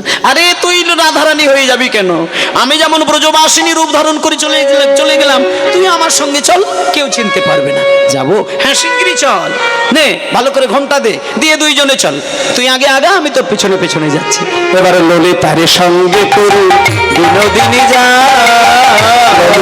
হরি হরি হরি বিনোদিনী যায়, ললিতার সঙ্গে করি বিনোদিনী যায়, ললিতার সঙ্গে করি বিনোদিনী যায়। আর কুঞ্জ মাঝে কৃষ্ণ দাসে দেখিবারে পাই, কুঞ্জ মাঝে কৃষ্ণ দাসে দেখিবারে পাই, কুঞ্জ মাঝে কৃষ্ণ দাসে দেখিবারে পাই। জয় রাধা শ্যাম জয় জয় গিরিধারী, জয় রাধা হরি হরি হরি জয় রাধা জয় জয় গিরিধারী। এইবার রাধারানী গিয়ে বলছেন, বাবাজি। কে? আবার নারী কণ্ঠকার, বাবাজি आपको एक नूपुर मिला है क्या? নূপুর? হ্যাঁ হ্যাঁ বাবাজি, এক নূপুর। হ্যাঁ এই তো নূপুর পেয়েছে, এই তো এই তো এই তো এই তো এই যে, এটা কি তোমার নূপুর? হ্যাঁ হ্যাঁ বাবাজি, ও নূপুর মেরা নূপুর। হ্যাঁ ও এটা তোমার? শোনো শোনো শোনো শোনো শোনো শোনো, তুমি যদি একা একা আমার কাছে আসতে, আমি নূপুর এত কথা বলতাম না, দিয়ে দিতাম। কিন্তু ওই যে পাশে মেয়েটিকে সঙ্গে নিয়ে এসেছো, ওই মেয়েটি বড় চালাক। আমি আপন মনে ঝাঁট দিচ্ছি, দুম করে এসে কোত্থেকে বললো আমার নূপুর। যেই ধরা পড়ে গেল তখন আবার বলছে শৌখিন নূপুর। আবার আমি ঘরে ফিরিয়ে দিলাম, ওই ঘর যেতে যেতে তোমায় বোধহয় রাস্তায় দেখতে পেয়েছে, তোমায় তুলে নিয়ে এসেছে তোমার নাকি নূপুর। এ কি রে, হে ললিতা, আরে এ তো দেখছি খুব কড়া বাবাজি রে। ললিতা বলছে, রাধে, কৃষ্ণকে তো দিন রাত্রির বোঝাচ্ছিস, এবার কৃষ্ণ দাসকে বোঝা দেখি। দাঁড়া, আমি বোঝাই। ললিতা দাঁড়া। এইবার রাধারানী মাথা ঠান্ডা করে বলছে, বাবাজি आप एक काम कीजिए, आप एक काम कीजिए, आपको हथेली में जो नूपुर है उस नूपुर के साथ मेरे पैर के नूपुर मिलाते हैं, देखिए अगर दोनों नूपुर एक ही हो जाए तो आप मुझे नूपुर दे दीजिएगा। মানে রাধারানী সুন্দর কথা বলেছেন, যার বাইরে আর কোনো কথা হবে না। রাধারানী বলছে, কৃষ্ণদাস তুমি যে নূপুরটা কুড়িয়েছো ওটা তোমার হাতে আছে, থাক, আমি ওটা নেব না। শুধু তোমাকে আমি একটা কথা বলি, তোমার হাতে যে নূপুর আর আমার পায়ে দেখা একটা নূপুর, দুটো নূপুরকে না হয় তুমি পাশাপাশি রেখে মেলাবে, যদি মেলে তবে তুমি দেবে, না হলে দেবে না। এইবার কৃষ্ণদাস বলছে, এ তো একটা ভালো কথাই বটে, এ তো একটা ভালো কথাই বটে।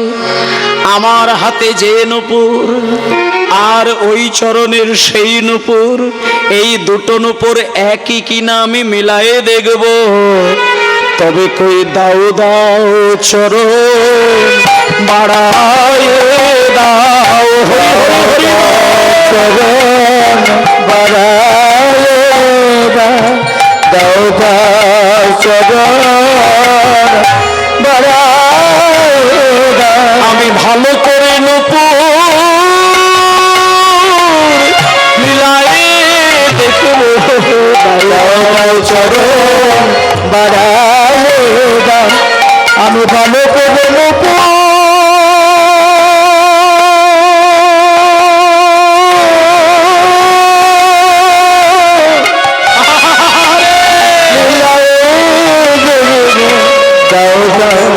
চরণ বাড়ায়ে দাও।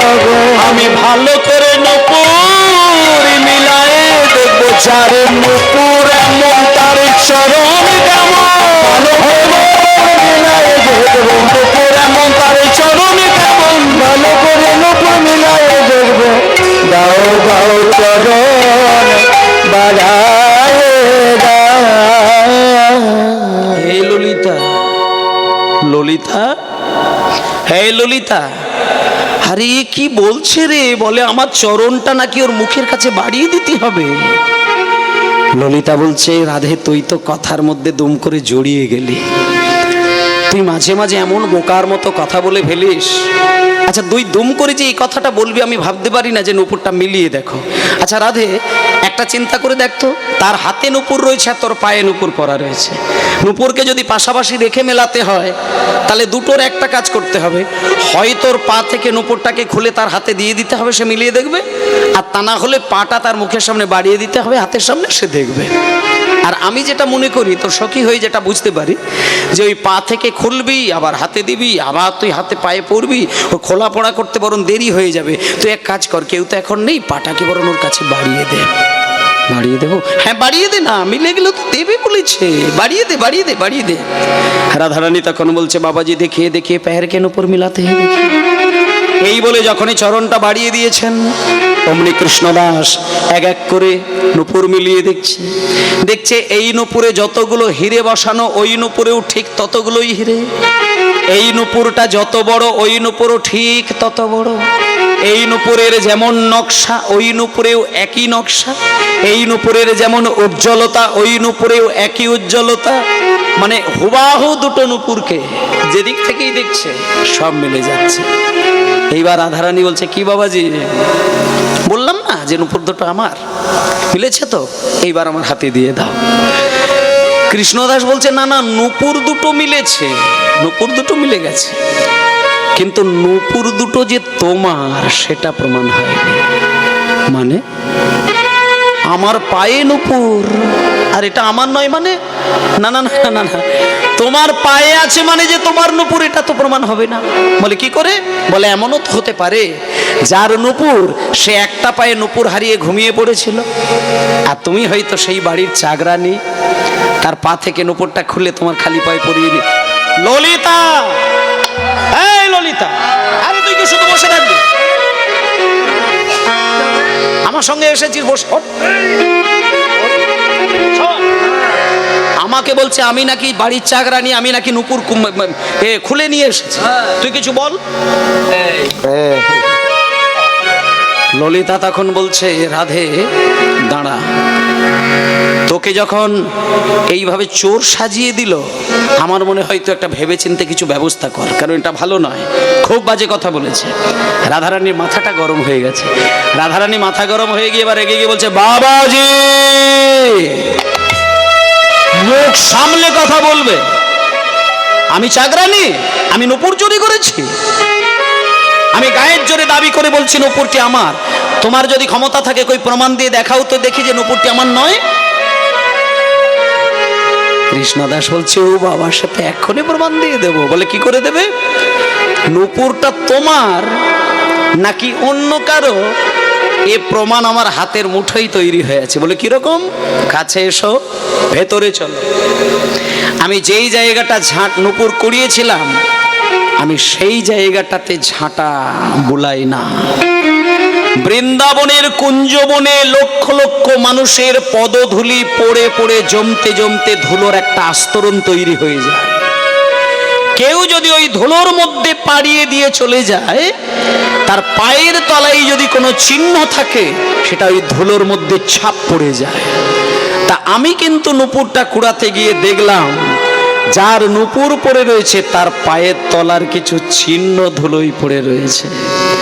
তা আমি সেগুলো ধুলোই ঝাঁট দিই না, রেখে দিয়ে এসেছি। তাই আমি দেখব যে সেই ধুলোতে যে চিহ্ন আর তোমার পায়ের তলায় সেই চিহ্ন আছে কিনা। যদি থাকে তাহলে জানবো তোমারই নূপুর, যদি না থাকে তুমিও বেরিয়ে যাবে, নূপুর পাবে। এইবার কৃষ্ণদাস বলছে, তাহলে তোমার এইবার চরণ তল আমাকে দর্শন করো। এইবারে যখনই চরণ তল বলেছে, তখন ললিতার কাছে রাধারানী বলছে, এই ললিতা, হ্যাঁ ললিতা, আমাকে আবার পায়ের তলা দেখতে চাইছে রে। ললিতা বলছে, তুই পা বাড়িয়ে দিলি যখন, আর পায়ের তলাটা দেখাতে অসুবিধে কি আছে? শুধু পাটাকে এইভাবে কাত করে দে না, দিলেই দেখবি পায়ের তলাটা দেখে নেবে। বাড়িয়ে দেবো? হ্যাঁ বাড়িয়ে দে। রাধারানী তখন বলছে, বাবাজি বাবাজি দেখিয়ে দেখিয়ে পায়ের কে নিশান দেখিয়ে। এই বলে যখন চরণটি কাত করে দিয়েছেন, অমনি কৃষ্ণদাস এক এক করে চরণ চিহ্ন মিলিয়ে দেখছেন। এবার সকলকে একটু অনুরোধ করবো, একটু হাত জোড় করে বসবেন। রাধারানীর দুই চরণের যে চিহ্ন, রাধারানীর বাম চরণে কটা চিহ্ন এবং তার নামগুলো কি, আর ডান চরণে কয়টি চিহ্ন এবং নাম কি, আমি একটু আপনাদের কাছে বলবো। আমি প্রথমে দুটো লাইনের শ্লোক বলবো, সংস্কৃত শ্লোক, তারপরে তার বাংলা করে করে বলে দেব। যখন শ্লোকটি পাঠ করব সেই মুহূর্তে আপনারা একটু যে যার গুরুদেবের নামটা স্মরণ করে নেবেন, তারপরে আমি ব্যাখ্যা করে দেব। সবাই মিলে একটু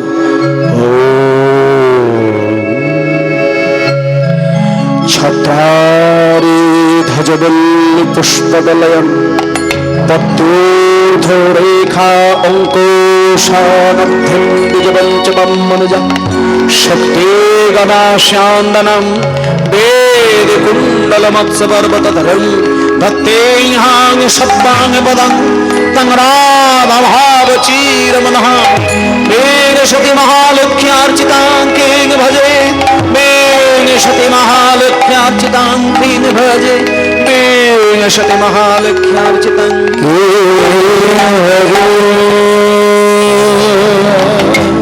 তাই গৌর হরি বল, হরি বল, হরি বল, হরি। রাধারানীর বাম চরণে রয়েছে 11টি চিহ্ন, আর ডান চরণে রয়েছে 8টি চিহ্ন। বাম চরণে 11টি চিহ্ন কি কি, গুনে গুনে মিলিয়ে নিন। রাধার বাম চরণের 11টি চিহ্ন: ছত্র ছাতার চিহ্ন, ওরি একটা চক্র চিহ্ন, ধ্বজ পতাকার চিহ্ন, ছত্রারি ধ্বজ বললি মানে একটা লতার চিহ্ন, পুষ্প ফুলের চিহ্ন, বলয়ান একটা গোল বলয়ের চিহ্ন, আবার পদ্ম, আবার একটা দিকে পদ্ম ফুলের চিহ্ন, ঊর্ধ্বরেখা গোড়ালি থেকে বুড়ো আঙুল পর্যন্ত একটা সোজাভাবে লম্বাভাবে একটা রেখা, ঊর্ধ্বরেখা, অঙ্কুশ হাতি তাড়ানোর লাঠির চিহ্ন রাধারানীর চরণে, অঙ্কুশ, অর্ধেন্দু একটা অর্ধেক চাঁদের চিহ্ন, এবং জবঞ্চ একটা ছোট্ট জবের চিহ্ন। এই রয়েছে রাধারানীর বাম চরণের চিহ্ন। এবার ডান চরণে কি? শক্তি, গদা, সিয়ন্দনম, বেদী, কুণ্ডল, মৎস্য, পর্বত, দরং। ব্রহ্মার হাতে যে অস্ত্রটি থাকে তাকে বলে শক্তি, শক্তির চিহ্ন। গদা, গদার চিহ্ন। সিয়ন্দনম মানে রথের চিহ্ন, জগন্নাথের যে রথ সেই রথের চিহ্ন। বেদী একটা সোনার ছোট্ট বেদীর চিহ্ন। কুণ্ডল কানের একটা কুণ্ডলের চিহ্ন। মৎস্য একটা মাছের চিহ্ন, এবং পর্বত একটা পর্বতের চিহ্ন, এবং দরং একটা ঝর্ণার চিহ্ন। এই রয়েছে ডান চরণে। তাহলে বাম চরণে 11টি আর ডান চরণে 8টি। এইবার যখন উভয় চিহ্ন মিলে গেছে, কৃষ্ণদাস বুঝতে পেরেছে তো তাহলে রাধারানী ছাড়া অন্য কেউ নয়। চরণ যুগল জড়িয়ে ধরে বলে, রাধে এবার স্বরূপ দেখাও, হরি রাধে এবার স্বরূপ দেখাও, হরি রাধে রাধে এবার স্বরূপ দেখাও, অগতে জনি রাধে রাধে তোমার স্বরূপ দেখাও, ধনী রাধে ওই চরণে বিকাইলা, ধনী রাধে ওই চরণে বিকাইলা, ধনী রাধে রাধে তোমার স্বরূপ দেখাও। হরি বল, হরি বল। যখনই দুই চরণ ধরে স্বরূপ দেখাও, স্বরূপ দেখাও বলে পাগল হয়ে কাঁদতে লাগলো কৃষ্ণদাস। রাধারানীকে এক পা কিন্তু আর আগাতে দিল না, পিছাতে দিল না। রাধারানী ললিতাকে বলছে, এই ললিতা, ললিতা, আমি যে স্বরূপে গোবিন্দের সঙ্গে দেখা দিই, আজকে আমাকে স্বরূপ দেখাতে বলছে। ললিতা, আমাকে এই ছোট্ট কৃষ্ণদাস স্বরূপ দেখাতে বলছে রে। হরি বল, হরি বল। জয় নিতাই। আমি যে স্বরূপে গোবিন্দের সঙ্গে লীলা করি, আমাকে সেই স্বরূপ দেখাতে বলছে। তখন রাধারানীর কথা শুনে ললিতা বলছেন, এই রাধে, রাধে, আমি তোকে একটা কথা বলি। তুই আমার সঙ্গে চলে এলি, পা বাড়িয়ে দিলি, পায়ের তলা দেখিয়ে দিলি, আর স্বরূপটা শেষকালে দেখিয়ে দে না। যখনই বলেছে স্বরূপ দেখিয়ে দে না, তখন রাধারানী রেগে উঠেছে ললিতার উপরে। ললিতা, কি বলছিস তুই? কি বলছিস তুই? তুই আমার সখী হয়ে সারাক্ষণ তুই কৃষ্ণ আসরে হয়ে কথা বলে যাচ্ছিস। তুই আমার কুঞ্জ থেকে বেরিয়ে যা, আমি তোর মুখ দেখব না। যখনই বলেছে কুঞ্জ থেকে বেরিয়ে যা, ললিতা বলে, ও গো রাধে, আমার উপরে মিছে রাগারাগি করে কি হবে? আমার উপরে মিছে ভৎসনা করে কি হবে? এই বৃন্দাবনে তোকে আর কেউ না চিনুক, আমি তো চিনি। 4500 বছর ধরে এই জায়গায় তুই কৃষ্ণের সঙ্গে রাসলীলা করলি, কোনোদিন তোর পায়ের নুপুর খুলল না, আজকে কেন খুলল? আর কেউ না জানুক, আমি জানি। এই কৃষ্ণ দাসকে কৃপা করবে বলে, হরি হরি বল, কৃপা করবে বলে, তাই তো তোমার নুপুর খুলেছে, দাসকে কৃপা করবে বলে, তাই তো তোমার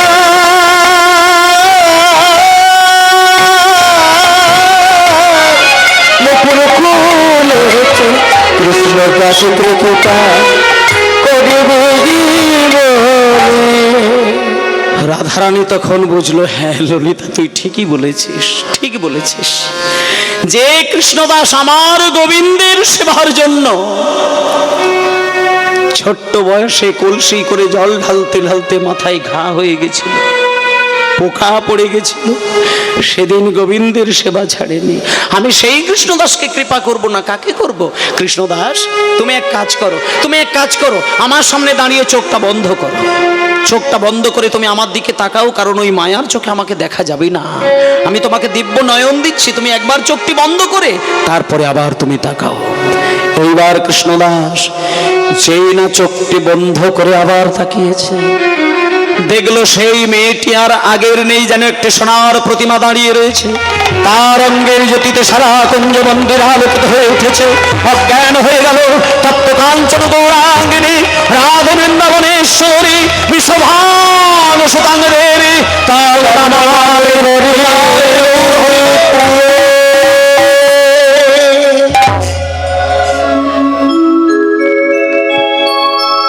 কৃষ্ণদাস,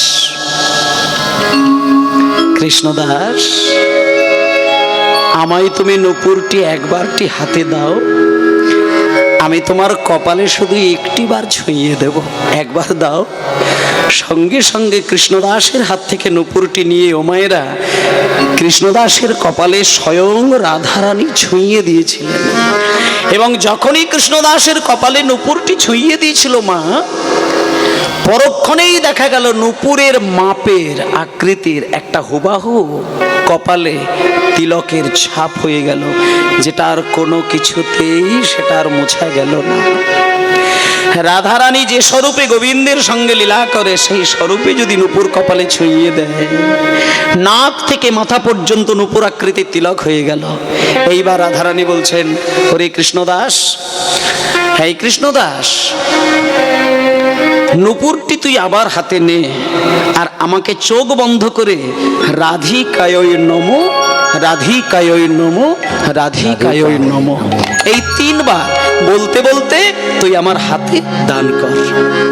এইবার কৃষ্ণদাস যেই নূপুরটি রাধিকায় নমো বলে বলে বলে বলে দিতে যাবে, একবার বলেছে রাধিকায় নমো, দ্বিতীয়বার বলতে যাবে, ললিতা ছুটে এসে বলে, ওরে বোকা ছেলে, রাধারানীকে কাছে পেলে কেউ কি নূপুর হাতে তুলে দেয়? তাহার চরণে নূপুর পরায়ে দে না, হরি হরি নূপুর পরায়ে দে না, হরি চরণে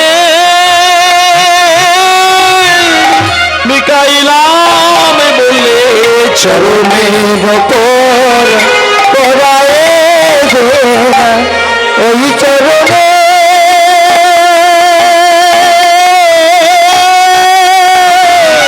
মিকাইলাম বলে চরণে নূপুর পরায়ে দে না, ওই চরণে মিকাইলে বলে চরণে নূপুর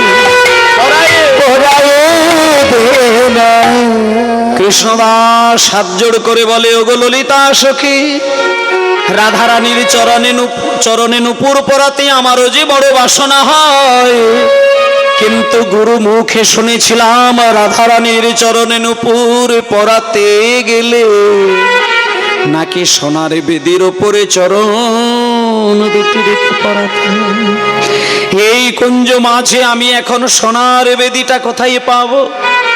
ললিতা বলে, ওরে বোকা ছেলে, সব কথা কি শাস্ত্রে লেখা থাকে? সোনার বেদি এখনো তুই নাই বা পেলি, ওই চরণ তোর হৃদয় মাঝে রেখে পরাই দে না, হরি মাঝে রেখে পরাই দে না, হৃদয় মাঝে রেখে পরাই দে না, বিনোদিনী কৃপা করো বলে হৃদয় মাঝে রেখে পরাই দে না, বিনোদিনী কৃপা করো বলে হৃদয় মাঝে রেখে পরাই দে না, কৃপা করো বলে ওই চরণে বিকাইলাম, কৃপা করো বলে ওই চরণে বিকাইলাম, রাধে কৃপা করো বলে রাধে তোমায় সর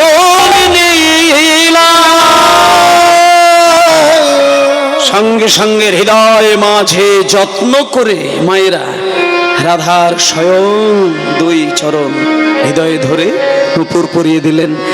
এইবার ললিতা সখী বললেন, কৃষ্ণদাস তুই রাধারানীর দুই চরণে নূপুর পরিয়ে দুইজনকে আনন্দ দিলি, দুজনের প্রাণে অফুরন্ত আনন্দ দিয়েছিস।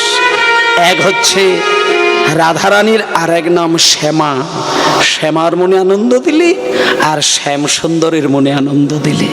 শ্যাম শ্যামা তুই দুইজনেরই মনে আনন্দ দিয়েছিস, তাই আজ থেকে আমি তোর নাম রাখলাম নূপুর পরাইয়া শ্যামে দিলাইয়া আনন্দ আনন্দ তাই আজ হইতে নাম তোমার হইল শ্যামা। আনন্দ